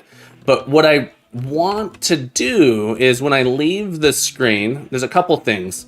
When I leave the screen, I think I need to despawn orbs and put back on the map, or something. I'm trying to come up with a plan on what I want to do here. We might take a quick break. We've been going for almost 90 minutes, a little more than 90 minutes actually. Might need, I still have a little bit of bean water. I guess I wasn't too tired. But I'm thinking there might be a better solution to this than what I'm currently doing. So they are still spawned. They are still running in memory, like off the screen. You can't see it, but technically they're still being drawn just at like a negative position. So they're eating up. So if I'm not collecting the orbs, I'm moving around and there's all these orbs, they're doing stuff. So I kind of want to despawn them.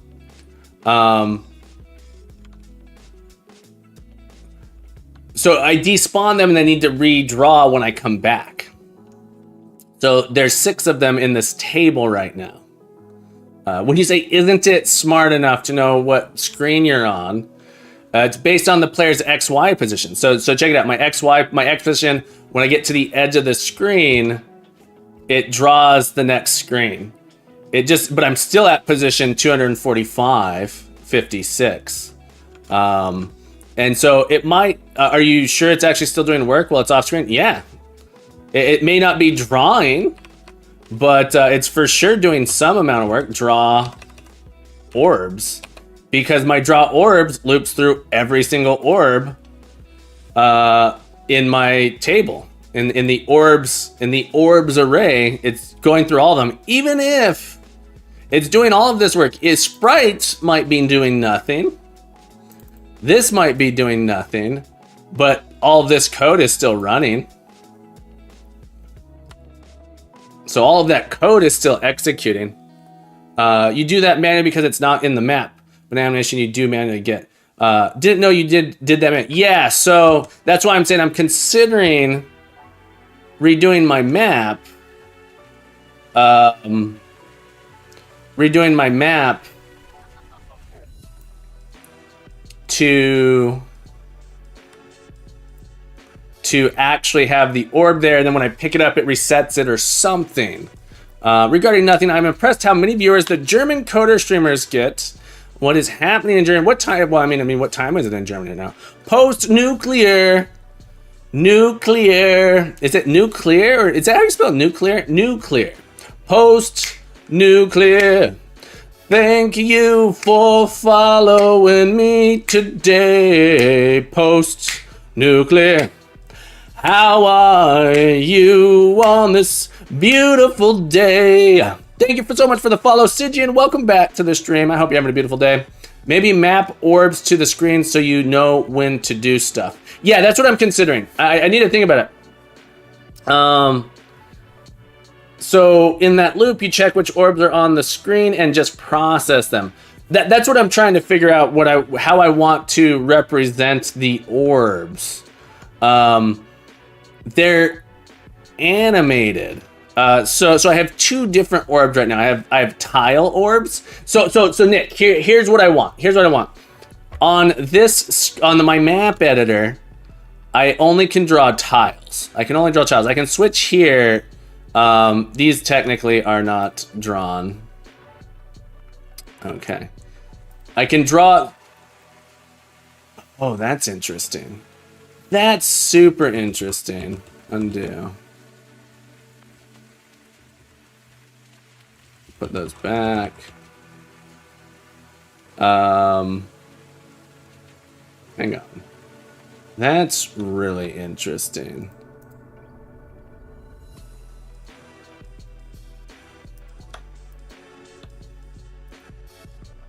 That's really interesting. I'm super confused right now. Oh.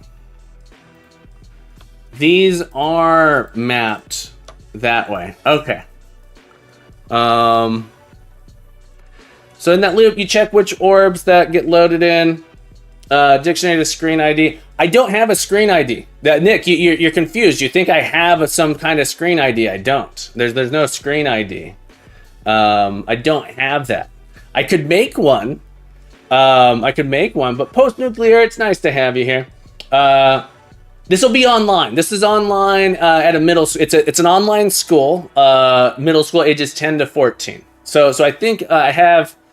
I'm teaching 3 sections of this class. I have like 30. Yeah. So Nick, I'm trying to keep it simple.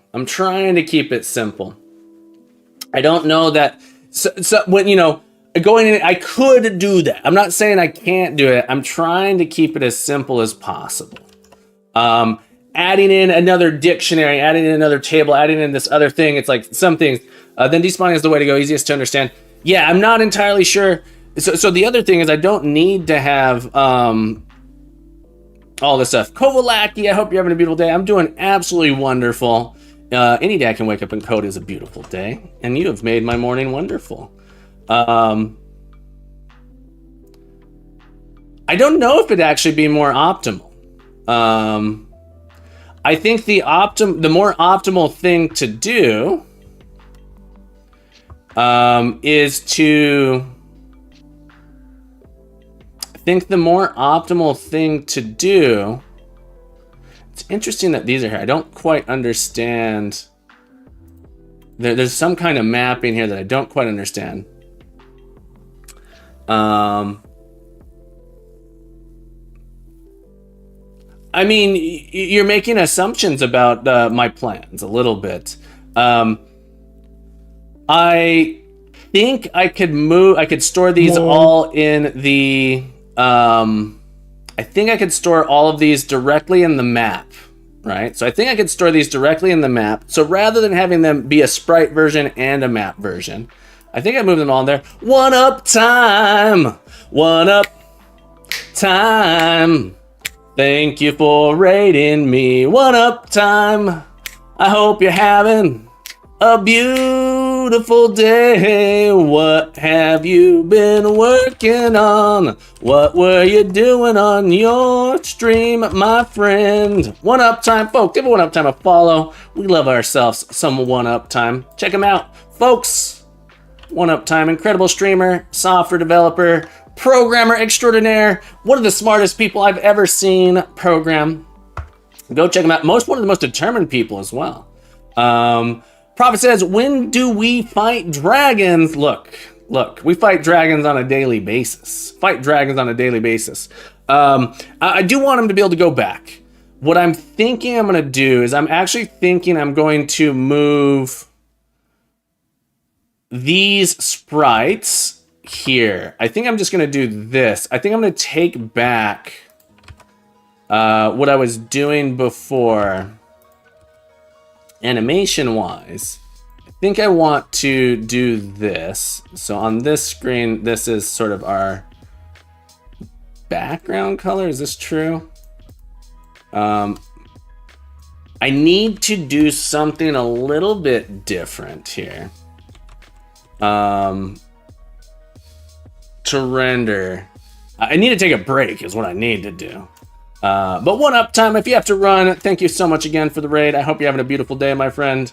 I think I'm going to do this. And these will rotate between each other. Messing around with AI. Have a beautiful day, my friend. Thank you for the raid. I think I get rid of these. And now I can use the map. I can mark these and say, hey, these are all collectibles. I think if I just mark all of these here as 7s. 7 is going to be my collectible. Say these are collectibles. These are orbs. If it's a 7, it's an orb. No, Nick, I said it before you even started asking. I was thinking I'd go get it here.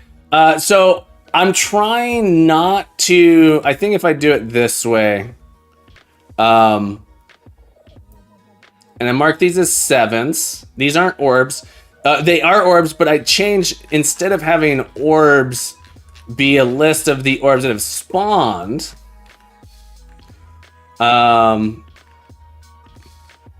Changing this a little bit. First one doesn't have the 2 flag, other 2 do. They should all have the 7 flag. I'm gonna get rid of this real quick.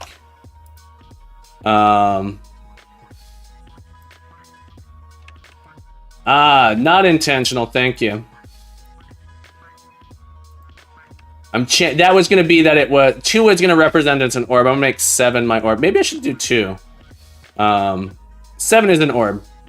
It's yeah, it's because I was encoding things in specific ways. 7 here is gonna be an orb. Now this becomes 192.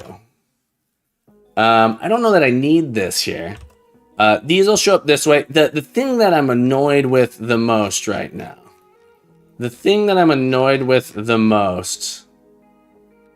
Is my map background color. Should be 1. There we go. But now I get this weird thing. I guess I could go into my spikes here and we'll do a flood fill like that. Okay. So we have these here. I want to animate these, and I'm not sure how to animate them properly, because I don't understand this here. I'm going to say if ID is sprite.orb.id.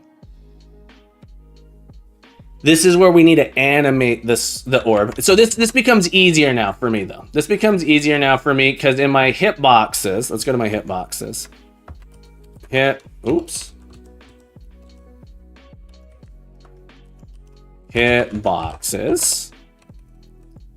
Orbs. I just build this up here, and now I can basically say if else if fget id 7, then table.insert orbs box. So now I have my orbs here like that. There's no and when I draw hitboxes, I loop through all my orbs. It's already doing it. Now it knows which cells. Oh, we crashed. All right, hang on. And this should be left.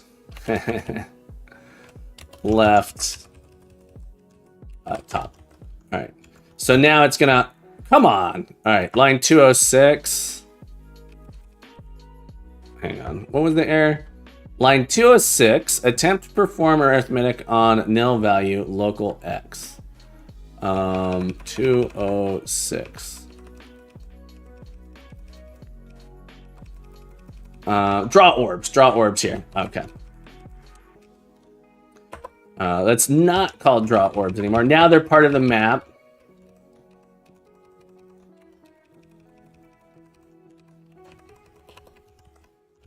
Okay.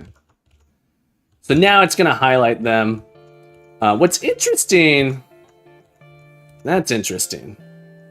Oh, I'm probably doing 16 rather than 8. Yeah. Now these are 8. Here. All right, so we have our orbs. It'll highlight when it's something that it should check now. When it's something that it check. Okay. So we can actually now say, okay, if it's a, when we collide with, check if we collect the orb. If we do, we remove it. But it's like all one big thing now. So the orb is interesting in that they're, so now we have the issue you were saying, where it's like, are they all the same orb? And, they are, but now they're no longer one. So I was trying to collect them together. So be like, oh, well, we have this one sprite together. Now we have this issue where it's, there's several orbs, several items that we could collide with, and they're no longer treated as a single orb. But it's in the mapping here. Okay, we do need to take a break. I am going to think about this a little bit more. And what we could potentially do is praise the orb, use a table, easy. It's true. Use a table. Any mortal kid, how you doing, friend? Happy to see you here on this beautiful Tuesday. Hope you're doing well. How's your game coming along? And BK Dev, welcome back to the stream as well. Things are going really well. Like made a little progress. Well, some progress has been made. Not an infinite amount of progress, but some progress has been made. A non-zero amount of progress has been made. We are going to take a break here. I'm gonna get myself some tea. Maybe I'll get myself some decaf coffee. Debug boxes, yeah. So we have written code to debug them in here. With those hitboxes, we can turn them on and off. We need to say, okay, these are actually all one thing here. We'll be back. I gotta take a break. I'm getting too obsessed with this. I gotta take a break. We'll be back. Don't go anywhere. Hang tight, folks. I'm gonna get some more water. Get some more coffee. And then we're gonna figure out these orbs here. So don't go anywhere. The captain shall return. Hang tight.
All right, the captain's back. Circle with the mole. How's it going, friend? Happy. What is today? Tuesday. I can't look. Time, days, whatever you want to call them. It's look, I have no control over them. They just happen. Circle with the mole. How the heck have you been? But yeah, we got ourselves some bean water.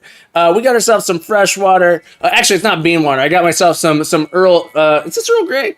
Yeah, Earl Grey tea. Sometimes I get myself some elm tea. I have a Scottish breakfast tea, which is delicious as well. Got some Earl Grey. Any salt water? No salt water, Dram. Dram, welcome back.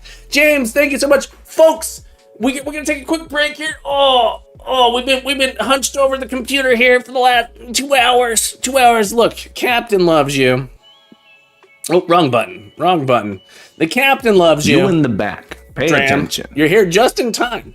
The Captain loves you, which means you should love you. And if you love you, you gotta love that body. And one way you can love that body is getting those stretches. That's right, Goob. We're gonna get some stretches. Put your arms up at the side here. We're gonna do a trunk twist. We're gonna rotate back and forth, nice and slow. Oh, just get that nice little back stretch in, taking care of yourself, taking care of our body. Because if you're like me, you're hunched over a computer all day, getting those RSIs, those repeated stress injuries. You gotta stop. Take care of yourself. No amount of work is more important than your well-being. Oh, it feels good. All right, hands all the way up. We're gonna lean side to side, nice and slow, getting those stretches back and forth. Dram, how the heck have you been, my friend? What have you been up to? Are you still traveling? Still out there traveling the world? Oh, feels good. One more time on each side. Ugh. Calisthenics where it's at. Look, James, we love ourselves. Getting that blood flow going. Oh, let's do some shoulder rolls. You guys know I love my shoulder rolls. Take this, stand up nice and straight. Get those shoulders up, back, and down. We're gonna roll our shoulders back. 2, 3, 4. Add the elbows. Endo, get up. 3, 4. Full arms. 2, 3, 4, and roll them forward. 2, 3. Get Zelda in there with you. Add the elbows. 2, 3, 4. Full arms. Yeah. 2, 3, 4. Shake it out. Blood. Welcome back to the stream. We're taking care of ourselves. We're stretching ourselves out. We've been sitting here, been hunched over a computer like a coding troll for the last 2 hours. Look, troll, look, no wonder if maybe you're a troll, maybe you're a cave troll, maybe you're an internet troll, maybe you're a coding troll, whatever type of troll you are.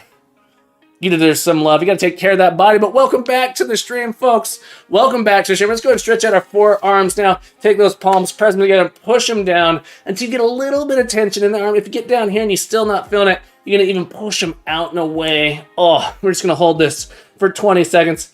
Have you ever read Convict Conditioning? I have not. I haven't read Convict Conditioning. Tell me more about it. Zelda, it's home, I'm at work. Thindle, that was your first mistake, getting a job. What a mistake that was. No, I kid. Poor Zelda. Well, we're sending Zelda some love here, folks. Go ahead and, let that out. Roll those wrists out. The book I like for stretches.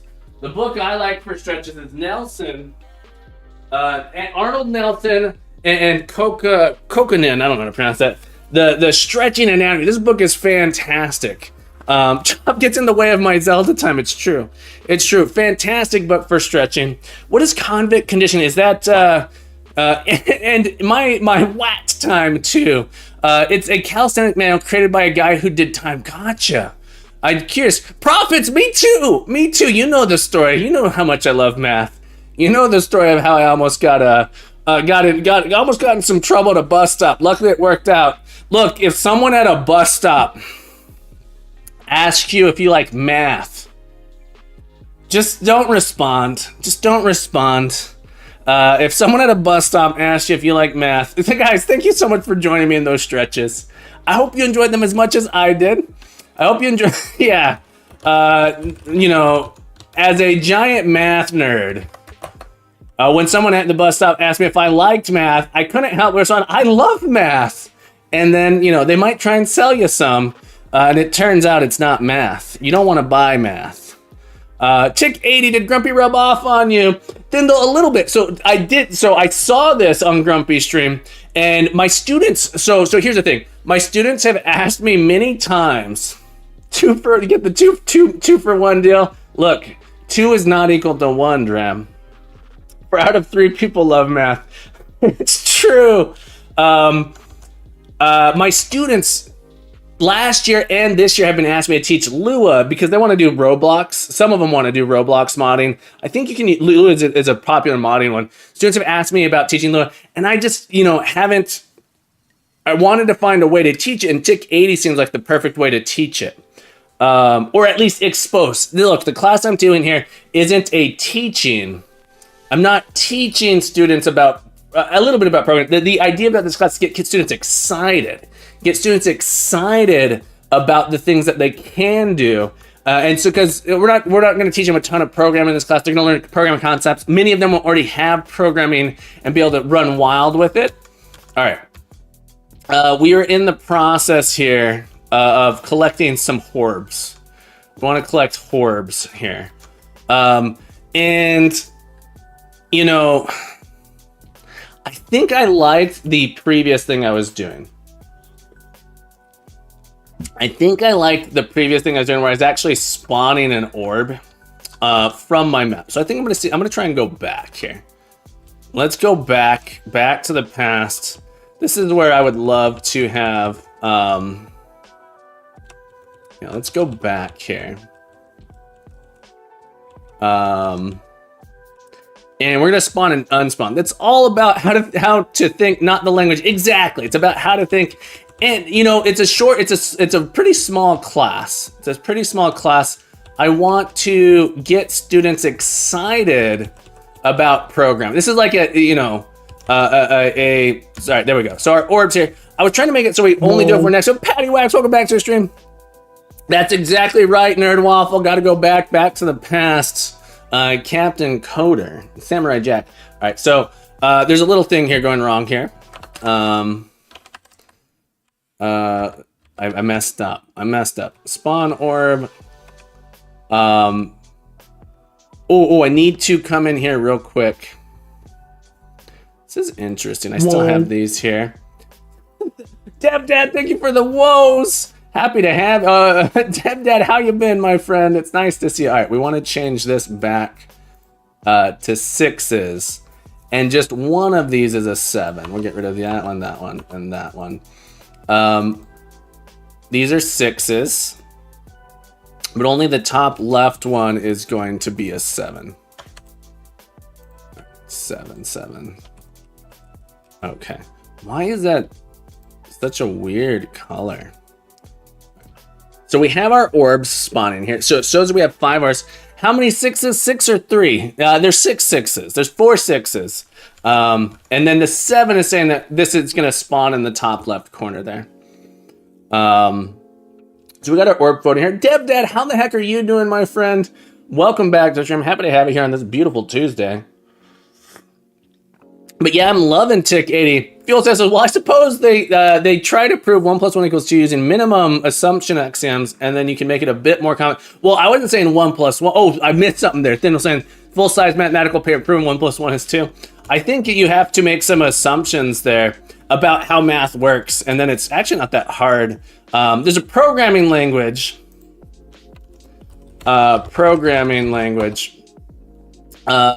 That I'm not going to pronounce the name here, but this is a programming language I spent a lot of time with. And it's pretty easy to prove 1 + 1 = 2 using this proof system. There's the theorem for it's not too bad, but there's assumptions you have to make about what is like a unit. What does 1 mean? What does addition mean? What are the rules of mathematics? And this is a really cool tool to do proof solving. Exactly. There you go, Snapple. Exactly. And that can make it using the minimum assumptions. Yeah, so it's all about like, what does addition mean? I can't get enough of language. It's true. They made this so I believe this is the Russian word for rooster, which doesn't make it that much easier to talk about. But a lot of heads turn when you talk about this language at a party. French. Thank you. French. I was wrong. French, that makes more sense. It's like Russian. Like my brain can have it. But yeah, in grad school, I used this quite a bit in some programming language theory courses. I did a lot of category theory stuff in my grad school when I was at grad school. Okay, so I think I like it this way. What I want to do is I want to say if I move on, which made God crazy think of differently sized infinite sets. Okay, when I change screens, I want to remove, so I want to make sure I remove these things here. Let's write in a collision detection. Draw a hitbox here. I want to do collision detection on, so we have update. If hit spike, we want to do try move and then check orbs. I'm just going to have a check orbs here. Function check orb. This will check whether or not we collect an orb like this. And basically we got to loop through, say collected is equal to this. And we say for orb in I pairs orbs do. We say, do we collide with this orb? Houdini, what a cool Houdini effects. The Houdini effects have followed us today. Houdini, I would like to thank you for following me. Houdini, thank you for being so cool. Thank you for your magic and thank you for disappearing. Thank you for following. I hope you enjoy your stay. Houdini, thank you so much for the follow.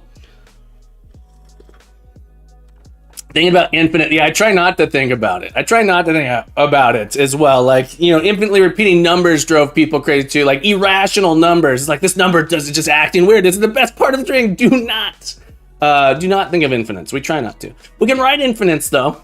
We can write an infinite loop. So we go through our orb. We're gonna say which ones are we collecting, and we're gonna remove those ones. So this is interesting because we want to iterate over it, and then we're gonna say player. So what's interesting here? Player box. I do in a couple places. Player box. Player box here. Welcome to the stream, my friend. I'm glad you're with us on this beautiful day. Player box. Okay. Player box. Transcend the numbers. All right, so this is our player box. 0. It's 15 right here. Which is what I see when I eat mushrooms without checking if they're safe to eat. You gotta be careful about that. You gotta be careful about that. Folks, I gotta dehydrate. I can't tell you how much I love mushrooms. The food kind. The safe to eat kind. I got a dehydrator for Christmas. I've been dehydrating all kinds of stuff. I made the best. Oh man. I've been dehydrating so many mushrooms. Oh, it's so good. And then I made this amazing curry. With it. So it's mushrooms. So you dehydrate the mushrooms first. And then you also I made my own chicken bouillon as well. I made my own bouillon with dehydrated vegetables and meat. And then you rehydrate. It's crazy. You rehydrate the mushroom in your homemade stock. Oh, and they're so good. I made this curry stock. It's so good. IHQ. We got a doctor in the house. HQ MD. How you doing? What are you gonna delete Windows? What did Windows do? And it's okay if you delete Windows. There's nothing wrong with that. But why are you deleting it? I love math. I love mushrooms. It's all good. I always wanted to try the red reishi. I don't know if I've had that type of mushroom. But yeah, we have, I think, what are they called? Like wood mushrooms, white mushrooms, portobello mushrooms, bella mushrooms, and then there's like another. I have 5 different types of mushrooms I've been dehydrating. Been dehydrating chilies too, so I have green chili. I have jalapenos dehydrating. I got there's like 5 or 6 different types of chili I've been doing. Mushrooms, mush. Oh, I'm gonna be making some potato flour too. Dehydrate. You make mashed potatoes and you dehydrate it, turns it into flour, and you make breads with it. So good. Neural says I'm not deleting Windows, but I'm going to delete the C drive soon. Just knock it on out. Okay, so our mushroom box, sorry, not mushroom box, our O box is gonna be equal to left. And we can do this with our orb. We can actually make our orb have, hang on. We need a left, right, orb, X, Y. Okay, we can't quite do it. I guess we could do this.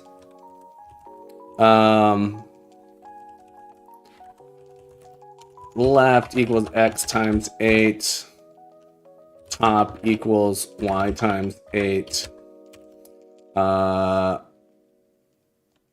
Bottom equals X plus 16 times 8. No, Y. And right is equal to X plus 2. Plus 2 times 8. Let's try that. And now I want, when I go to draw my box, I should be able to do left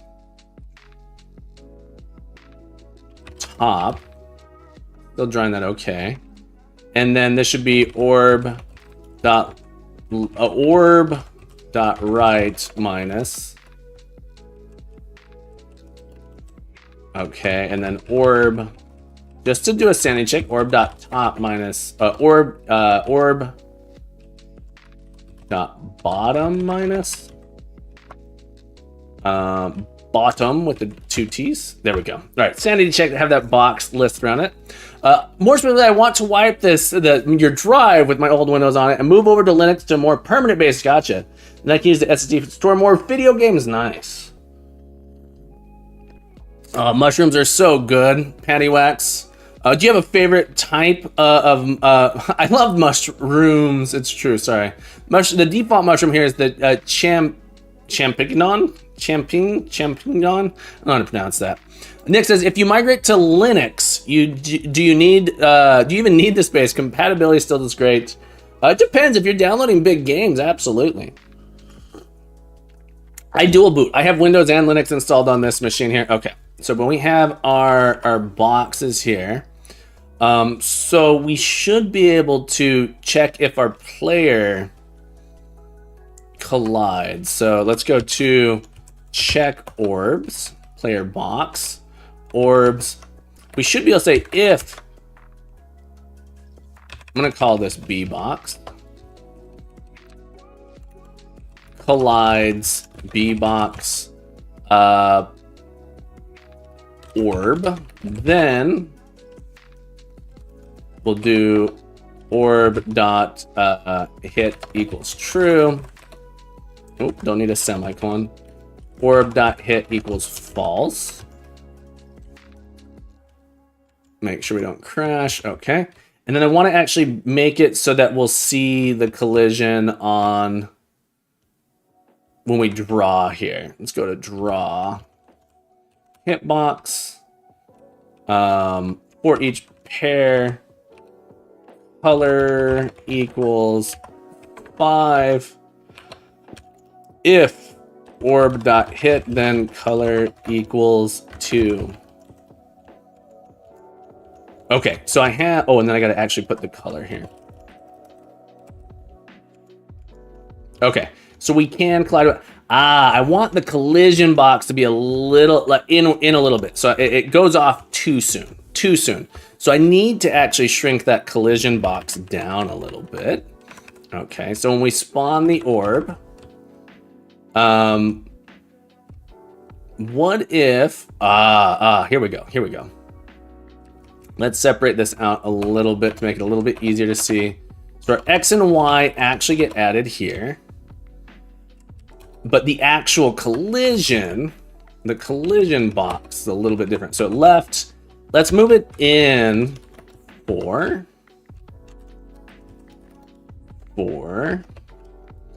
And then -4 on each side. -4. -4.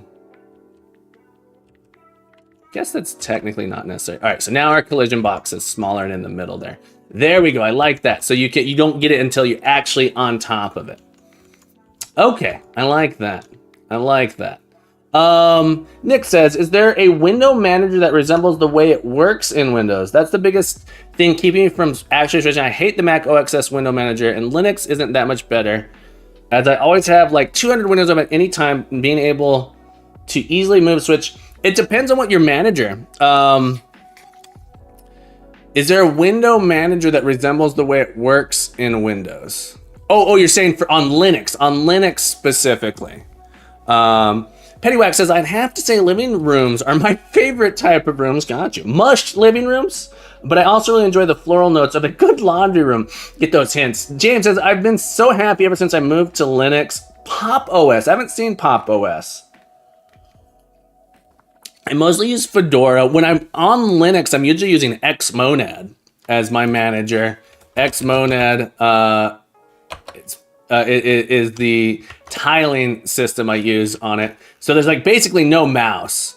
So Xmonad is, when I'm on Linux, Xmonad is what I use. It's sort of a tiling system. I mostly just live in the terminal when I'm on Linux though. So I do like Xmonad. It's written in Haskell. Great for coding games. What makes it so great for coding games, James? I'm just curious. Do you remember when running Star X was a pot shot? Like 25% of the time it locked your console and the only way to fix it was hard reboot. Oh, that sounds terrible. I don't remember that. You hate it? Fedora's my favorite. I've done a lot with Ubuntu as well. Okay, so we have our hitbox there like that. So what I want to do is when I move off the screen, I need to respawn my spawner if I'm there. So draw map here. Draw map here needs to actually use the map we're on and say, hey, now, you know, update, and maybe it should come before update. Update. It should come before. Update. What we're doing? Update. Orbs. So update orbs is going to remove these orbs from having collision detection. If they're not on the screen, we remove the collision detection for the orbs. So we're gonna say for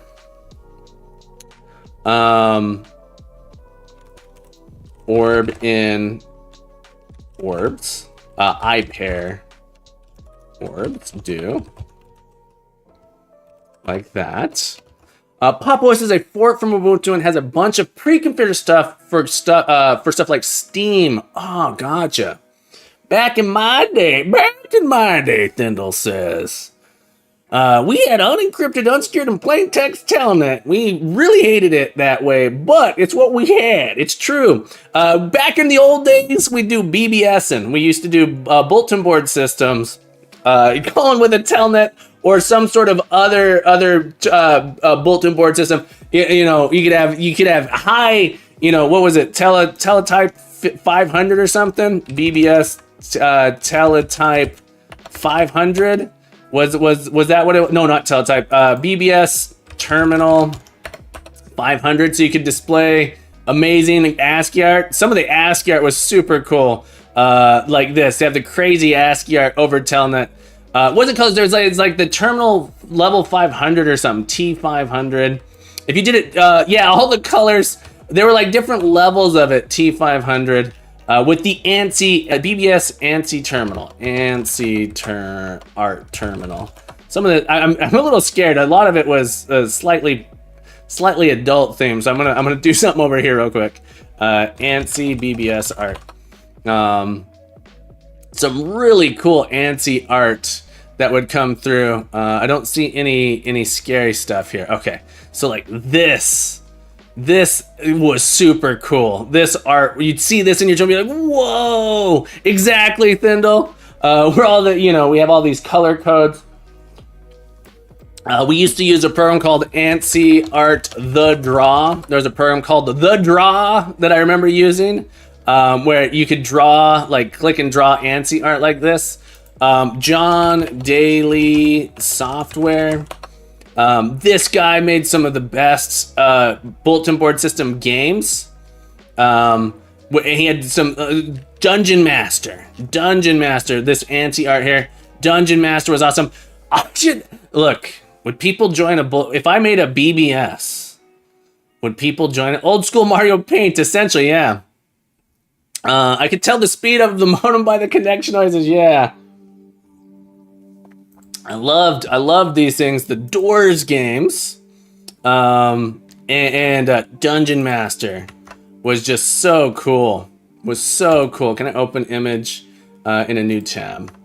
This was just like the bee's knees of art at the time, and we had essentially 3D looking graphics. 3D is a strong word, but gives you the dungeon crawling vibes inspired by Bard's Tale, clearly. More ICQ, IRC, MSN Messenger. Those were fun. Yeah, bulletin board systems were before my Nick. I Trade Wars, Teos Planets was one of my favorite one. The exploration of space. This was one of my favorite space trading games of all time on BBS. Legend of the Red Dragon was another one that was very popular. One that not a lot of people did was Land of Devastation. This one was crazy because it had a you could get a special terminal to run it. So this one you could download, and I have this. I think I might even have this installed. Land of Devastation. There was a separate DOS program you would get to play Land of Devastation with enhanced graphics and audio, and it's just so cool. I wish there was a better view of it. History, legend. This guy lives. The guy who made this lives right by me, actually. Yeah, this guy's really cool. You wrote your own BBS software 37 years ago. Very cool. Done a call with drop-down menus instead of graphics. Very cool stuff. Proton, how the heck have you been, folks? You guys know Proton? Incredible streamer, software developer, programmer, Commodore 64 aficionado, incredible legend, musician. Proton, someone told me you'd be proud of me. I wrote some music the other day. Here, check it out. Proton. I wrote some music the other day. Let's go to it. I think it's in the RPG. Load RPG. Edit. I wrote some music the other day. Here, Proton, check it out. You'd be proud of me. Is it on loop?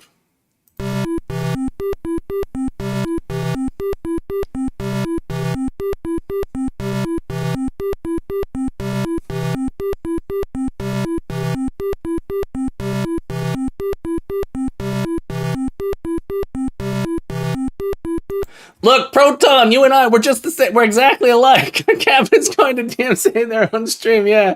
Look, that music, it's too good. It's too good. How the heck have you been, Proton? What are you up to today? Let's load this back up here. We are, what was I doing? Oh yeah, I was making it so when we move off the screen, we want to remove those here. Proton, I'm glad you love it. Well, it's almost as good. Look, I'll never say it's as good as your music, but it's almost good. We get 4 channels. We get 4 channels here. Let's go to check orbs. All right, so we're checking if we collide with them. Update orbs is what I want. Update orbs. Okay. We can say for all of our orbs here, keep is in here. We're gonna say if we're on this screen, we want to keep it. So for all the pairs, we want to say I'm gonna do a box that's the size of our string. B box equals left equals B box left equals cam x. I think this is in cam x times 8. What is cam x? Cam x times 8, yeah. Times 8. I don't have a cam y yet, but I will. Cam y.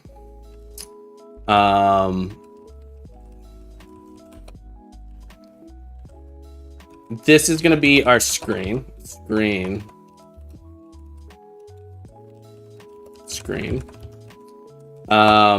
Bottom is cam x plus the height of the screen, which is like the width of the screen is like 240. Bottom is cam y times 8 times 8 times 8. Bottom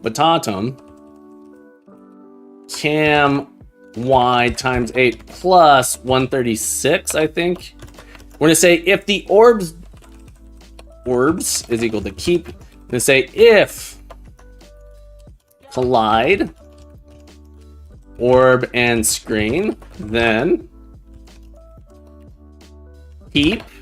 In other words, we have to like despawn it. Keep table.insert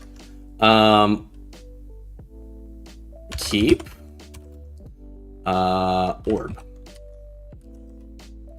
Debug. So cam y doesn't exist here. So where does cam x find cam x? Cam y does exist. All right. So what are you complaining about? Line 143. What is the command? What is the button for go to? Starting to need that. Go to Control G 146.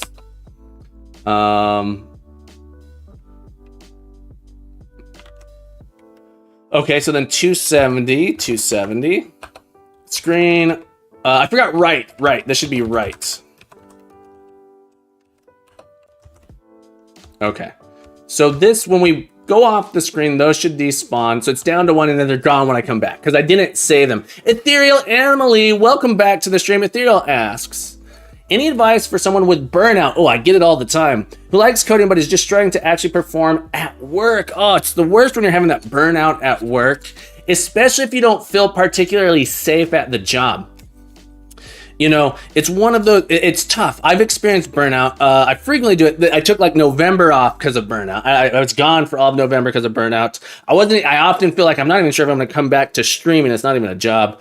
And at work, I get burned out too. I'm just lucky to have a job that the things I'm doing change every 16 to 10 to 16 weeks. My classes change. So I get a lot of inspiration to be able to revamp and redo stuff.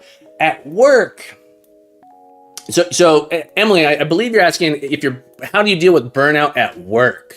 I think a big part of it is pacing and work environment. If you feel comfortable, it'd be best if you're at a job where you feel comfortable saying, hey, you can talk to your team or your boss and say, I'm really, feeling burnt out on this particular project. Would it be possible to move to something else? Or this is why places like Google, not all places, not all of them at Google, but this is why places that like a lot of companies will actually have side projects where you're allowed to, and you get paid to work on a side project to give you a variety during your week. So I know at Google, a friend of mine who works at Google, they have a side project that they work on. One day a week, they can work on anything they want that's a project related to their job a little bit. It doesn't have to be working on this specific task, some Jira thing, but to me, just like a side project. Google Labs, I don't think it exists anymore, but Google Labs used to be that. Google Labs. It might still be here. No, this is something different. But there used to be, maybe this is still a journalist video.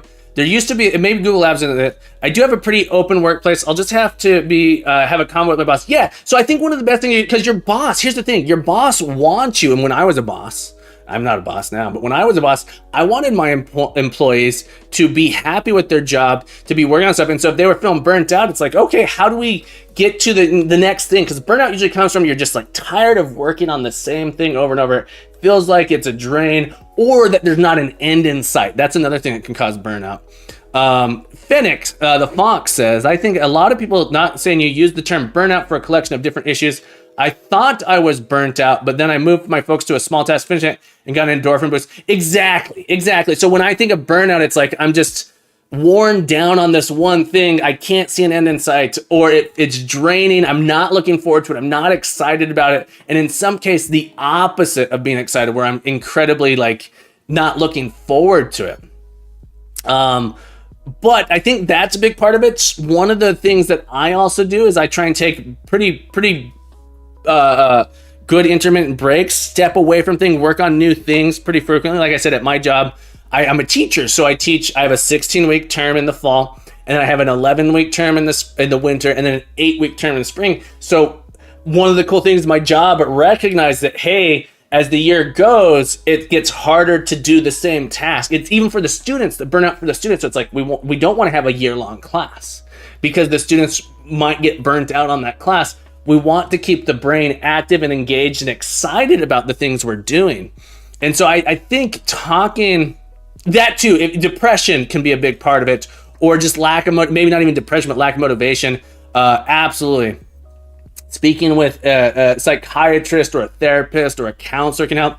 Make sure that they know what they're doing, because you can actually get, there is some stuff that happens if you're depressed. You can get re-traumatized or re-depressed. So I've had therapy, I've had psychiatry. So you got to be a little bit careful with that too, though. I'm not saying it's just as long as they're licensed. I know that that's the worst, when you have a coworker you can't get along with. Beware of self-fulfilling prophecies too, though. Diagnosing yourself with something can often, you shouldn't diagnose yourself. If you suspect you have something, or you think you might have some of the symptoms, make sure you get that evaluated. You don't want to self-diagnose. That's one of the worst things you can do. IHQ says, I think the thing for me is not super interested in a few games that have no chance of battling issues when it doesn't work. Interesting. I don't usually play games on Linux. But Emily, the other thing that I personally found really useful, and I don't have an affiliate link or anything for this, Panda Planner. I've recommended this a few times now on stream. The Panda Planner was super helpful for me when I was depressed and struggling with work and just not enjoying what I was doing. This helped me this is one of the things that helped me. I tried many things, but the Panda Planner really helped me get back on track. And I'm sure there are free alternatives to this as well. Please show me the pages. I can never find the Panda Planner pages. Panda Planner images. This is a daily, weekly, and monthly planner. that specifically is there to help you reclaim and refocus and do those things. And for me, this was really helpful with my burnout. I'm hoping I can zoom in on it here. I need to get, I have one somewhere. I haven't used these in a while. I want to just open this image here. Let's see if it has this image here on this page. So here we go. All right. So this planner has things like on your daily planner. It has spots for making high priority tasks. This is the worst website ever, by the way. For doing the schedule, watching these videos again, going outside is super. Zulu, welcome back to the stream as well. I don't know if this will work for everyone, but it worked for me when I started doing my tiny little side projects. Something that reinvigorates you is really, really helpful. Finding something to get those endorphin boosts, get you excited about something. I really like the Panda Planner personally. It helped me through a lot. What do you focus on a day? How are you get exercise is a great way. It doesn't work for everyone. But this is one. A planner can be super helpful to break down and say, I'm gonna work 45 minutes on this. Spending 6 hours on something at a time is crazy too. Intermediate breaks throughout. There were talking about Dragon Force a moment. Dragon Force. Is this the song or is this a game? Ooh. This is hilarious. Is this legitimately going on? Floptronics, the Fire and Flames, Dragon Force. That is hilarious. Proton, that is such a hilarious, not hilarious, but actually kind of amazing remix of that song. Guys, go check it out. Go check it out. Really, really cool. Cool here. The Floppertron. It's playing music. I'm not going to play it on stream because I don't want to get DMCA'd here. But the music here is being played. Oh, this is super cool. Proton, thank you for sharing this. Folks, go click on it. Go watch this. Really, really cool. But yeah. Emily, I hope that was somewhat helpful. Trying to take some time to care for yourself. Yeah, take some time to care for yourself. Do something small that is exciting. Maybe even stepping away from programming is super helpful for me too. I like to draw, do art, listen to music, play music, paint, go and do some stuff. It's just, going out and doing some really cool things.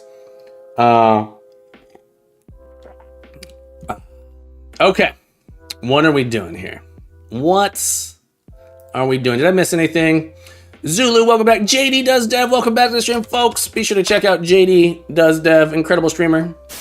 If you want to feel incredible like you're talking impersonator. With Captain, let me see if I could do my captain impression. I am not the captain, but my eyebrows also move in a way like the captain.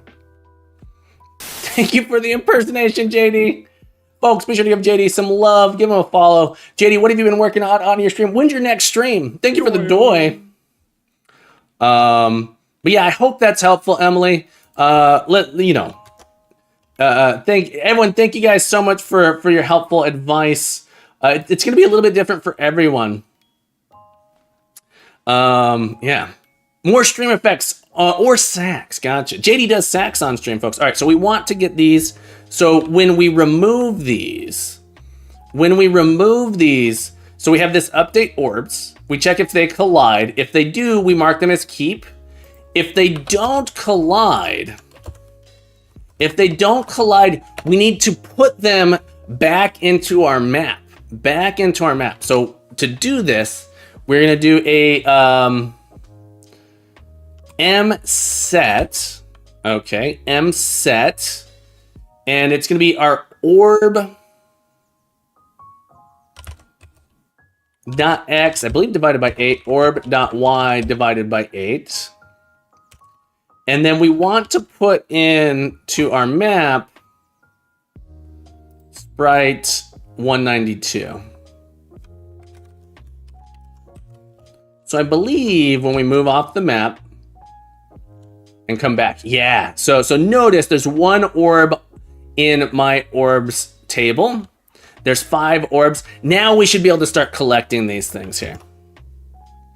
The berry sacks, not just any type of sacks. This sacks, JD does the berry sacks, or is it tender sacks? I think you do the berry sacks on stream, which is okay. Look, some sacks cannot be performed on stream, but berry sacks can.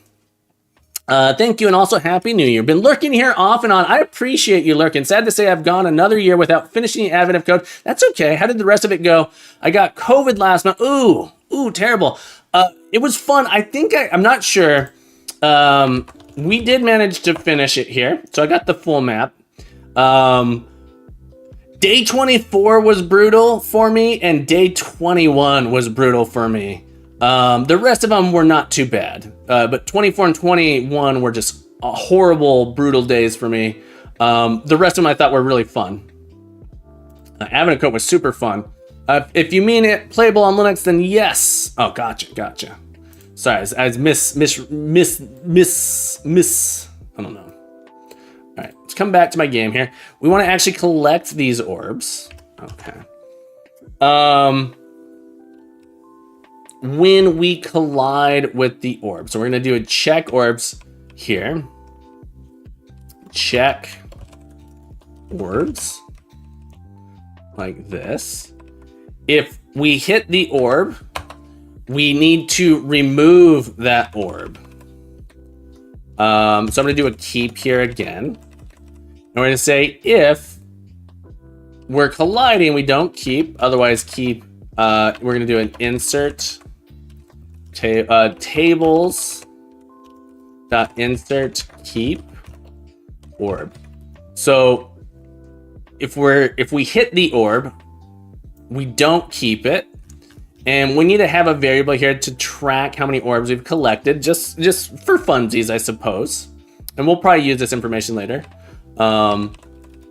Orbs here collected, score maybe, orbs collected equals 0.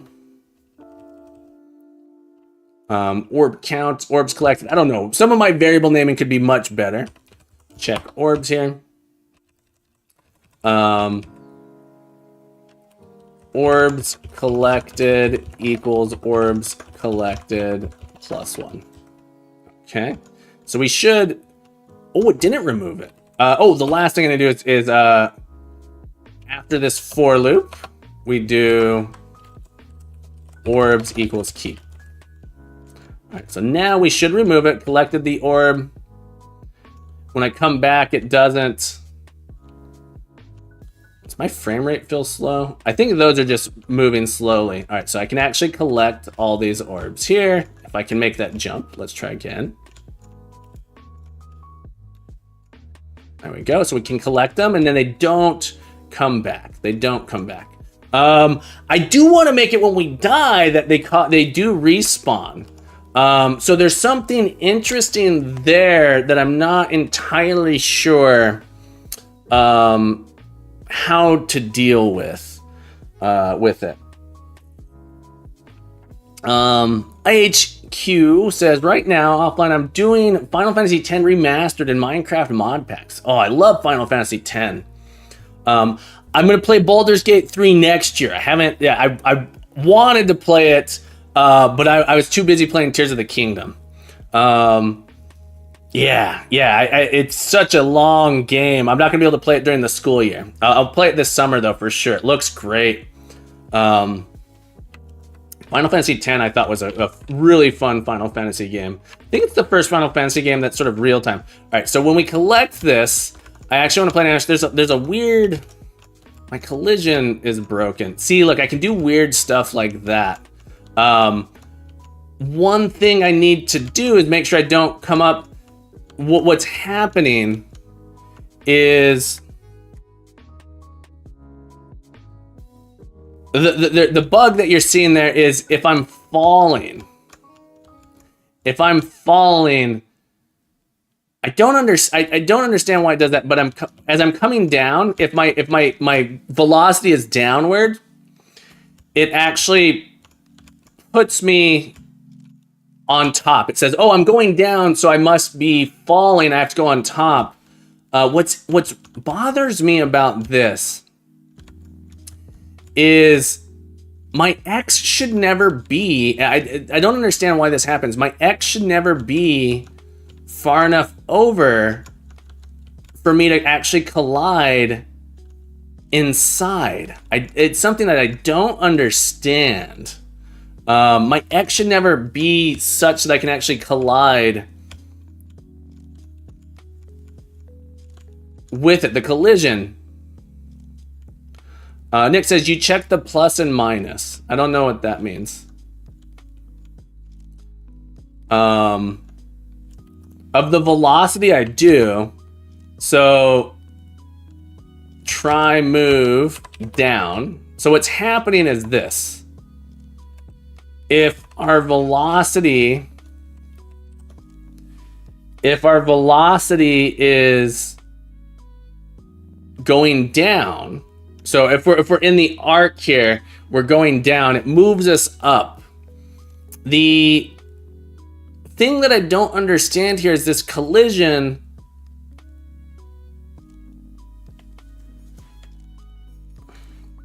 This only calculates during a frame though.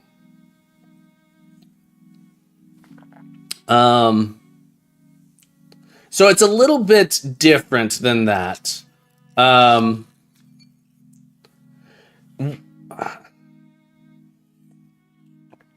The X, the thing that I don't understand here, unless I have a typo, we shouldn't ever actually be colliding with that box in our try move Y. I don't understand. Bit Gamey, I hope you're having a beautiful day, my friend. I don't understand why we can collide in our try Y. Our try Y, maybe I'll make these two different colors. In try move Y, we're colliding down because of gravity.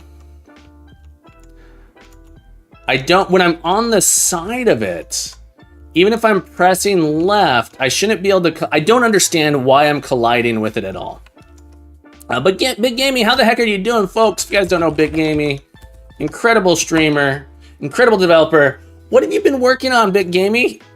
It only occurs with X movement, probably that you'd move into it between frames, so your X is further than allowed. That's what I don't understand why it would be that way though. I don't, because I check the X and Y independently. So I first say try move Y. So I haven't moved yet. My X position only updates in try move, I believe. X equals. And when I die, I should only move in my move X. So when I'm checking my Y, the way it works is I say, okay, go ahead and move the Y.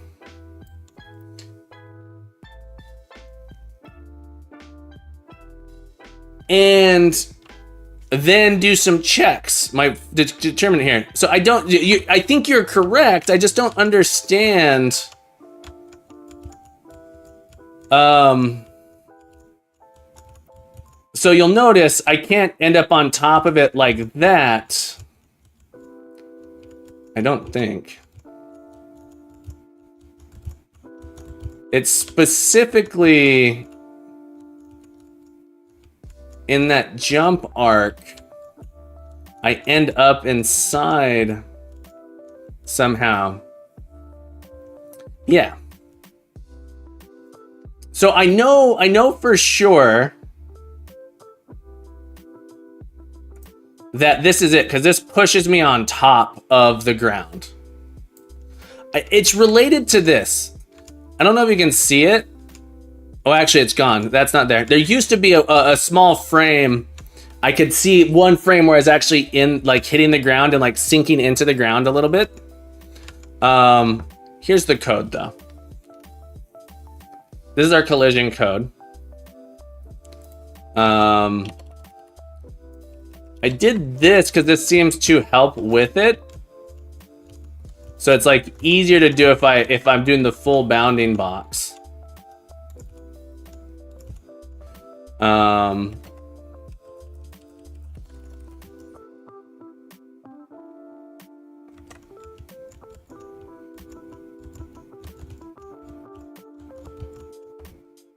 it's weird that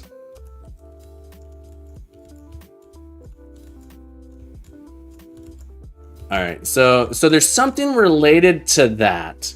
And I think what it might be is that this might need to say, okay, but ignore the velocity x.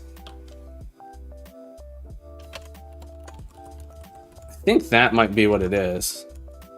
Well, now I have this wall issue here.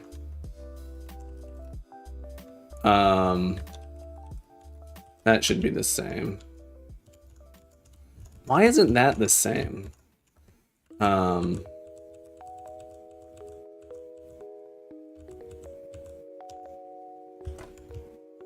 So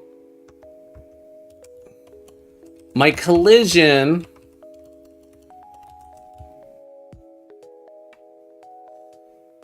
doesn't say those are colliding here.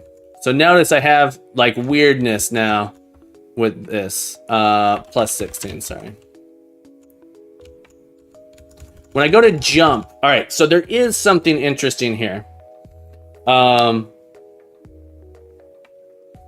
Ganja says, in this case, start doing this kind of game, I need to read the TIC-80 docs and Algo the Lua docs.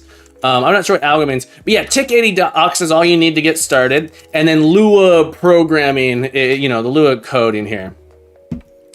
Also, yeah, Lua docs here. Yeah, so Lua, I think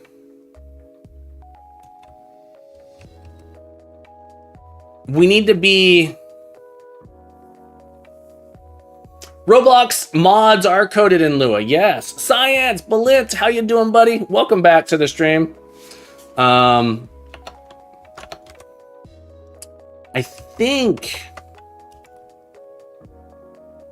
this should... I think I understand here.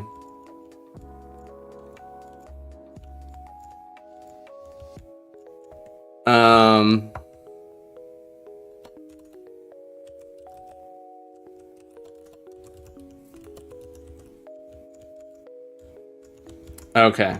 No, I can still do it there. It's when I'm going that way, it's like the opposite. Math.absolute.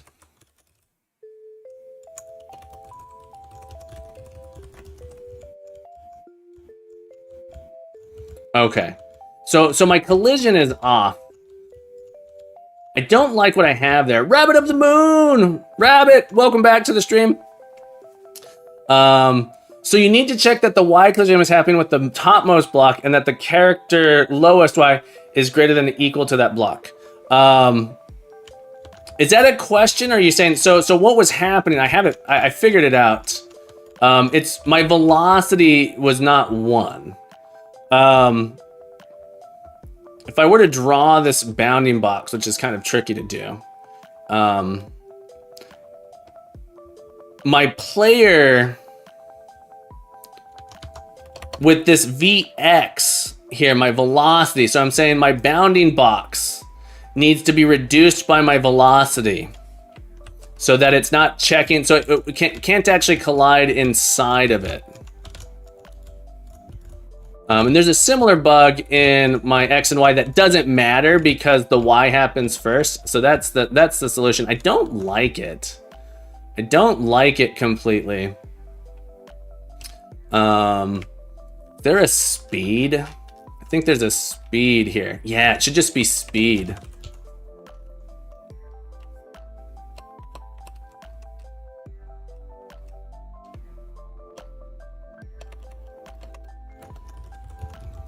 I think this is what we need. Yeah. No, speed times 2? Oh, 15.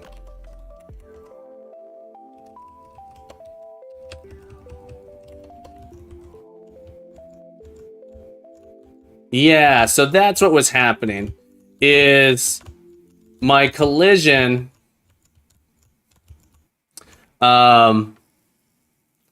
You need to check that the Y collision, like if the block it collides with has another ground above it, it should not do the upwards force. Well, so it shouldn't actually be colliding at all. Nick, the problem is it shouldn't be colliding at all because I'm coming from the left. I'm actually not colliding on an XY. When I jump up, you see I collide for a second. The only reason I'm colliding with this one is because gravity's pushing me down. Gravity's keeps pushing me down and it's pushing me back out. This one, it was saying that I was actually colliding top to bottom. So there's two collisions here, left and right here. So there's a similar bug in my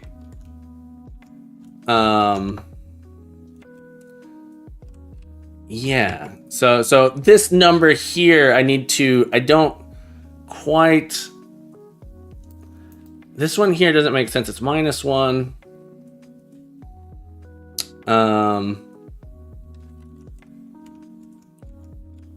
If I were to draw the actual collision box, this is what I'm saying. It shouldn't be possible for me to be colliding when I'm checking the up and down. It shouldn't be possible for me to actually collide on the y-axis here.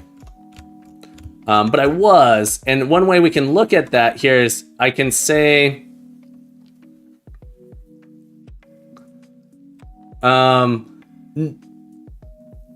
left should be x -1 speed, not plus, or am I mistaken? No, I'm shrinking the bounding box. I'm shrinking the bounding box saying not to collide if in that spot. If I increase the size, the problem is the box is too big.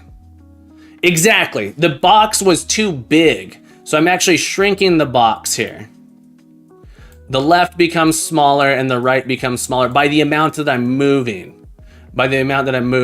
So I need to shrink the box slightly.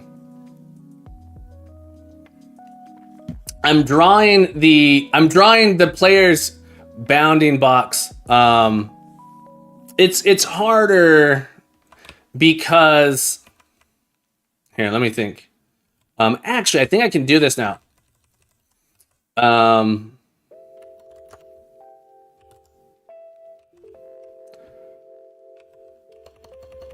Here's the thing. I've already moved my VY here. It's harder to, so it's a little bit difficult to visualize. It's a little difficult to visualize. We can do this one here. Draw hitboxes.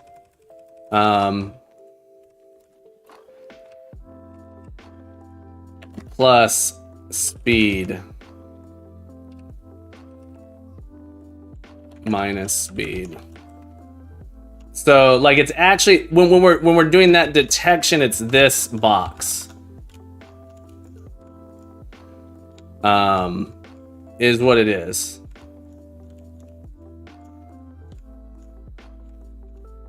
But when we're actually doing left to right, we need to actually, that box needs to go all the way out.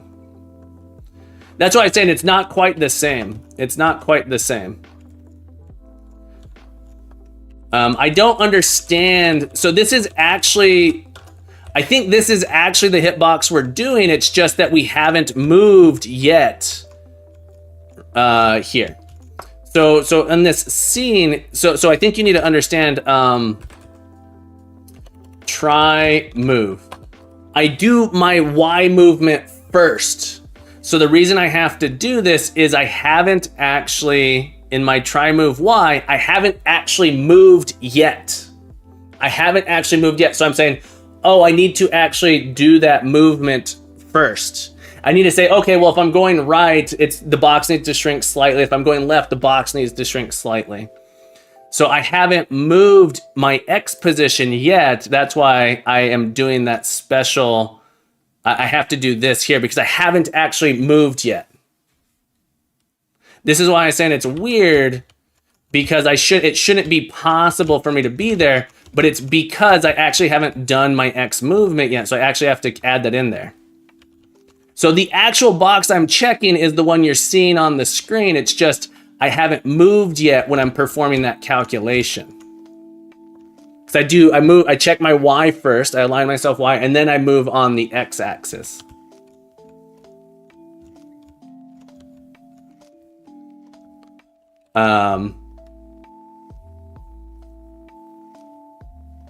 Exactly. Exactly.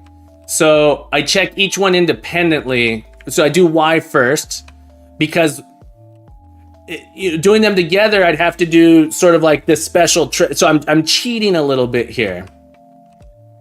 What I don't understand is plus 16 should actually work now. No, I can still teleport.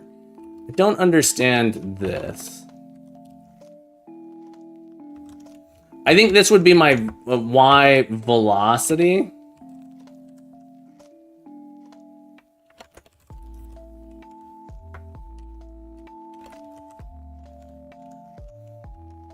I don't understand this 15 here.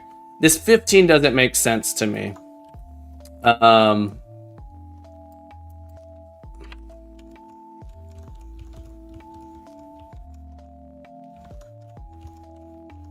The 15 is confusing. I don't understand why it's not 16. That is something that doesn't make sense to me.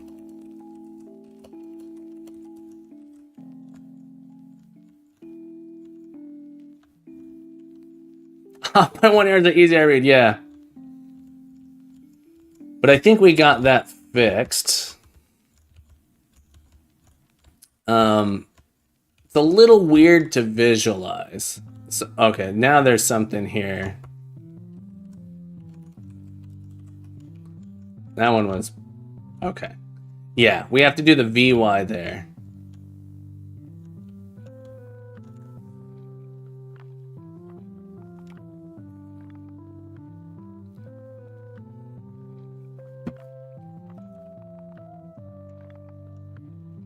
So check Y with unchanged X, return bool. I think I want to rewrite this anyway because I don't like the code I have here. Would check Y with unchanged X, return. So check Y with unchanged X. Return if changed, then check X, return bool if changed. If so, check Y with new X. Oh, you're saying that I do another? Maybe.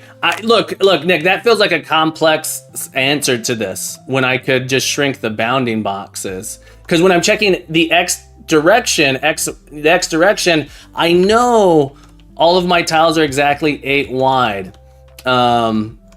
If I had polygon shapes, if I was, had polygon shapes, I need to check. If I knew that everything wasn't exactly 8, there would probably be a way to do it.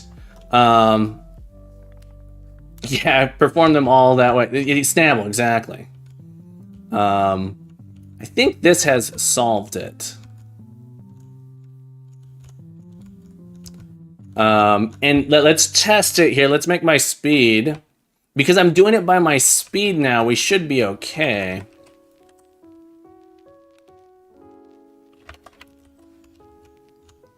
So I shouldn't be able to do it. Yeah, that was the issue. Is that the distance was related to the speed. So somehow it was checking with it on top. So I need to make sure I'm not checking inside.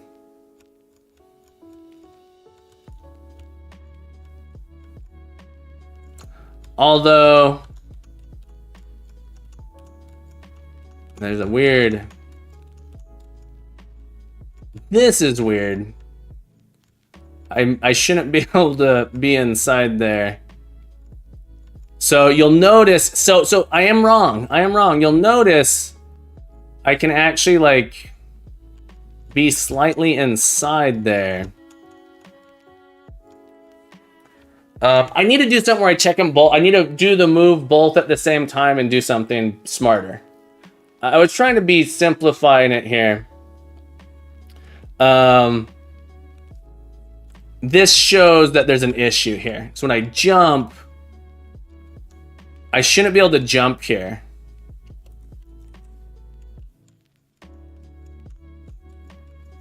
Yeah. I shouldn't be able to jump here. I should be clipping here. I shouldn't be I'm clipping through here. You can see it more drastically if my speed here is bigger.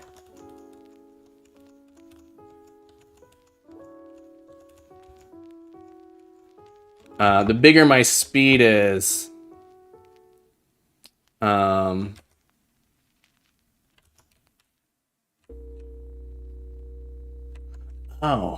Oh, hang on. Handle, input. My run could be the issue. It could be this run. I think this is what it was.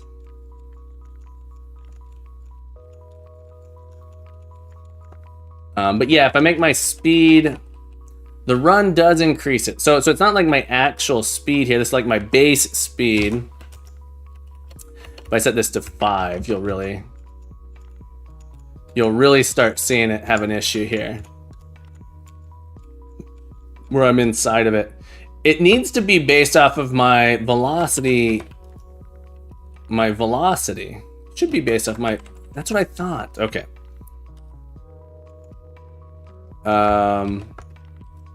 Check. Alright, sorry. Try move Y. It should be off of my VX.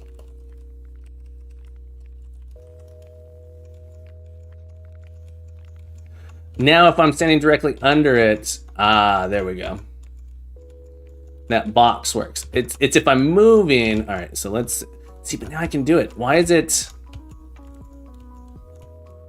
What is my velocity?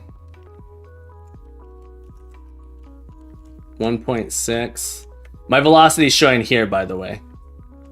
It's the absolute value of my velocity, because I'm going left or right. It's not the velocity, it's the absolute value. On the, Nick, you're right. This is where the minus needs to happen. It should be minus here and plus here. No, that can't be right. That can't be right. I want it to be the absolute value.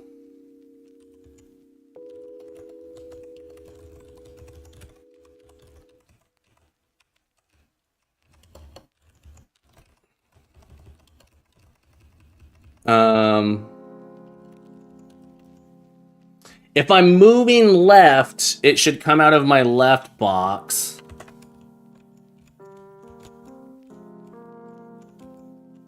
No, I shouldn't. Now, regardless, let's make my run speed.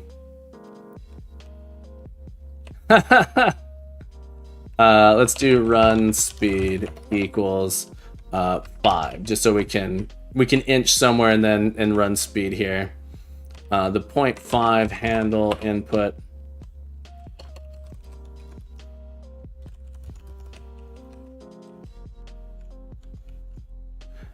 What is going on? Try move Y.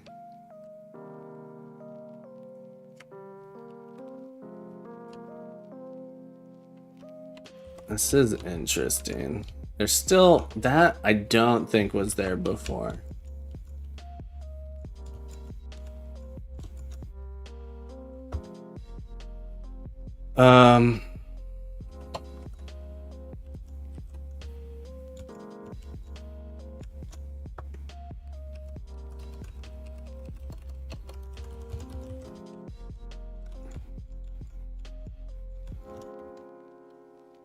Ugh.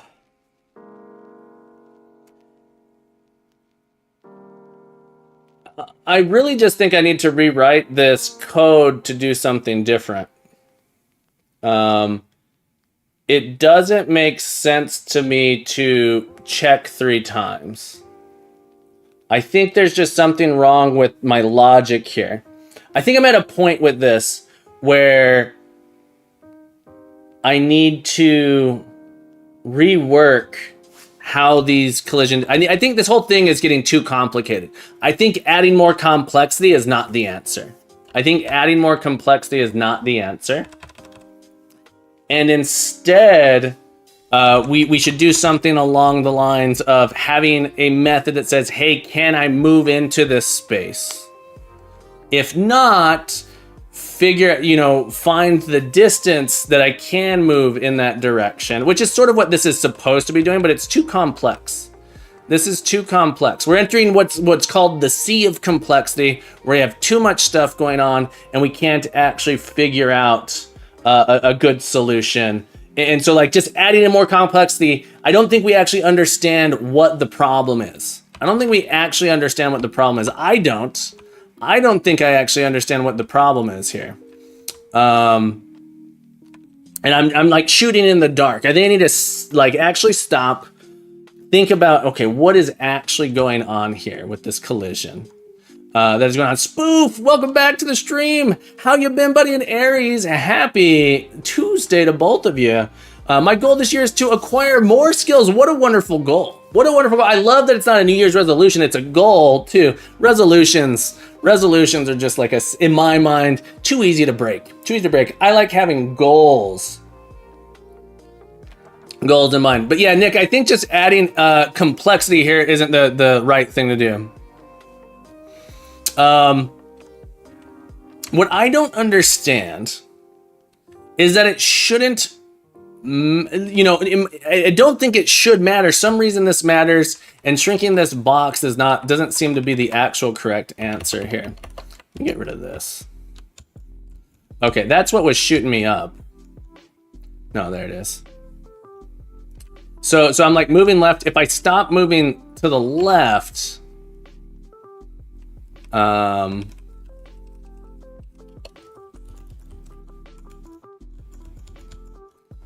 something here. You use X plus B without knowing if it can actually do that. Played through the majority of Human Research over the past week. Nice. Good game, it sounds like. I'm doing fabulous, Wisconsin. Last year when I practiced a little bit of Lua, I saw there was a design pattern for collision, something like, my collision I think is correct. My collision is correct. It's pretty common. I believe my collision is correct. So collision is just saying this is my collision code. Pretty standard collision code.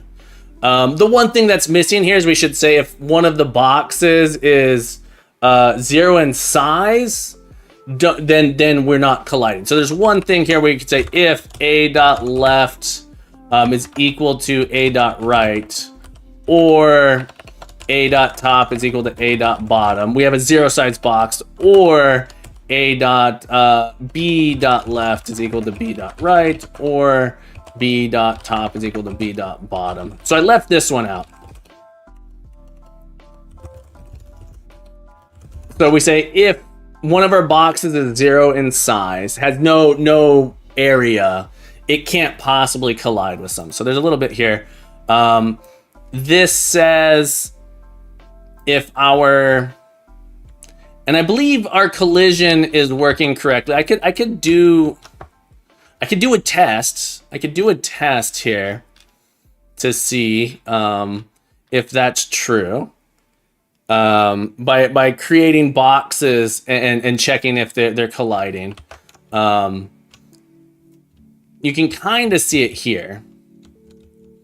I think the problem is in my try. The problem is in my try move. Problem is in my try move.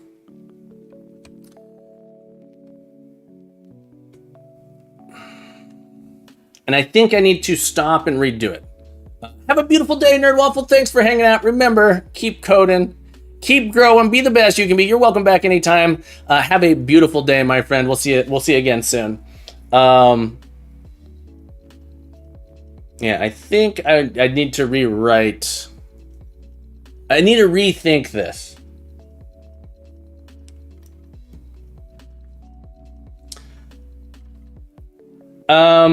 The thing that it shouldn't matter, Nick, here's the thing. It shouldn't matter. I don't know why I need this. I don't know why this can't just be 16. I'm putting this in here with this weird assumption here. I don't know why I need that. I feel like this should work. I should be able to have one player box.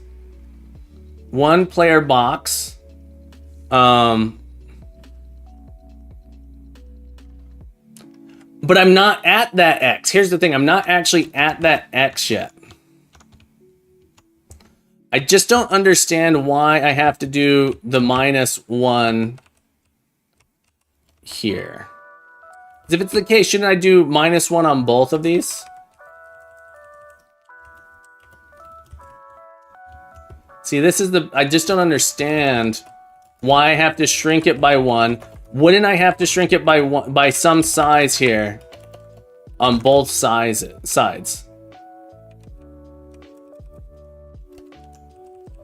I don't understand why I have to shrink this.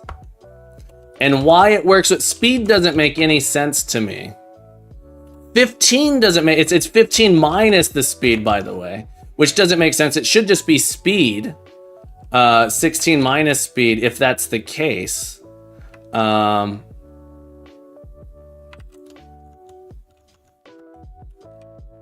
Here, and now it doesn't work at all.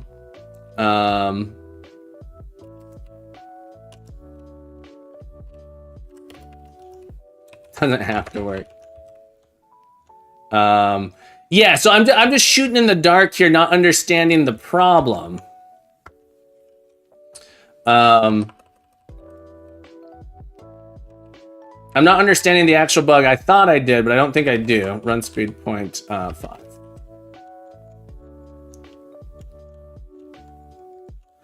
So I think trying to solve it by adding more, see, like this is weird to me.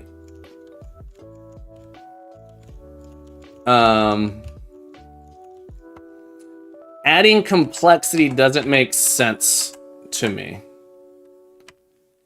I should be trying to reduce complexity and understand where the underlying problem is, rather than saying, well, I think it's this thing, so let me just throw something in there.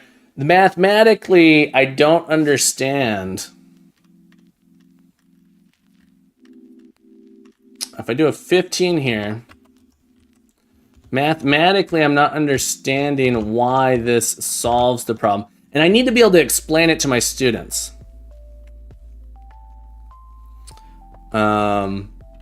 It becomes features. I don't understand why this is working. I'm reducing the size of my hitbox by the speed. If I increase my run speed, can I make it happen still? It's like, I don't understand why this number is the correct number. And when I do this number here, I get this clipping where I can actually clip into the wall here when I'm jumping up from below, which doesn't make sense. Let's go into our try move X. I can kind of get rid of it if I do this, but it's not clipping. Now it will push me out when I have it.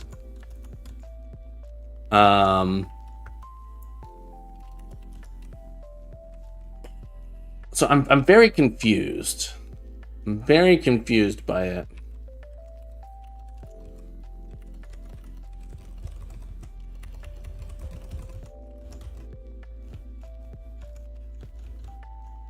See, that's fascinating. This should never be 0. Oh, that's interesting. As Bredston, I'm sorry that my Discord is terrible. It needs to be redesigned. Have a beautiful day, Gonzos. Thank you for hanging out. We're going to get out of here. I'm going to get out of here pretty soon myself. Been going for a while. But yeah, the Discord, I don't know how to make it more... Let me move the... admin of code should be moved. Here, let me move admin of code. There's a share forum. There's a share section. Here, I'm going to move admin of code down here. Okay. I don't actually think it's that confusing. Here's the Discord. Share. There's a spot here to share. The problem is that the channels aren't all on or something for people. I don't think it's that hard to share. There's this share section. And projects, share, I don't know, maybe I get rid of share all. Shared something, cool. Thank you for sharing. All right. So I think I need to redesign my collision, how I'm doing collision. Here. I need to rethink.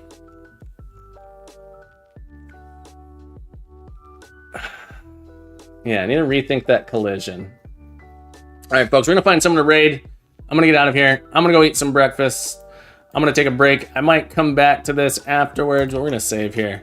I'm gonna see if I can figure out what's going on. Have a beautiful day, everybody. We might raid Sticks color. Let's see who's on. Sticks isn't bad. I think I'm gonna go raid. Sticks is nice. We haven't raided Sticks in a while. She's working on art for Memori. Is that right? I'm looking at that here. Sticks isn't a programming stream. It's a game dev stream. Cats and Castles. Neat. I'm going to see if there's someone doing anything with Lua or TIC-80. Looks like just me doing TIC-80. Let's see if someone's doing something with Lua, maybe. Hogwarts Legacy. Yeah, no one's doing Lua. No one's doing that. I'd like to keep it in game dev or programming. Let's go do Dev Spagus. Dev Spagus, incredible game developer. Yeah, we're gonna raid Dev Spagus. When we get there, ask him about his game. Incredible game developer. All right, everybody, keep coding, keep growing, be the best you can be. You're welcome back anytime. I'll be back Thursday. I might be back tomorrow. We'll see. James, thank you for hanging out. It's wonderful having you. Dev Donut, sorry we missed you. We'll you come back next time. We'll see you next time, my friend. Have a beautiful day, everyone. Captain loves you very much. Be sure to join in the Discord to get notifications. I think I'll be back tomorrow. If not, I'll be back Thursday for sure. Have a beautiful day. Bye.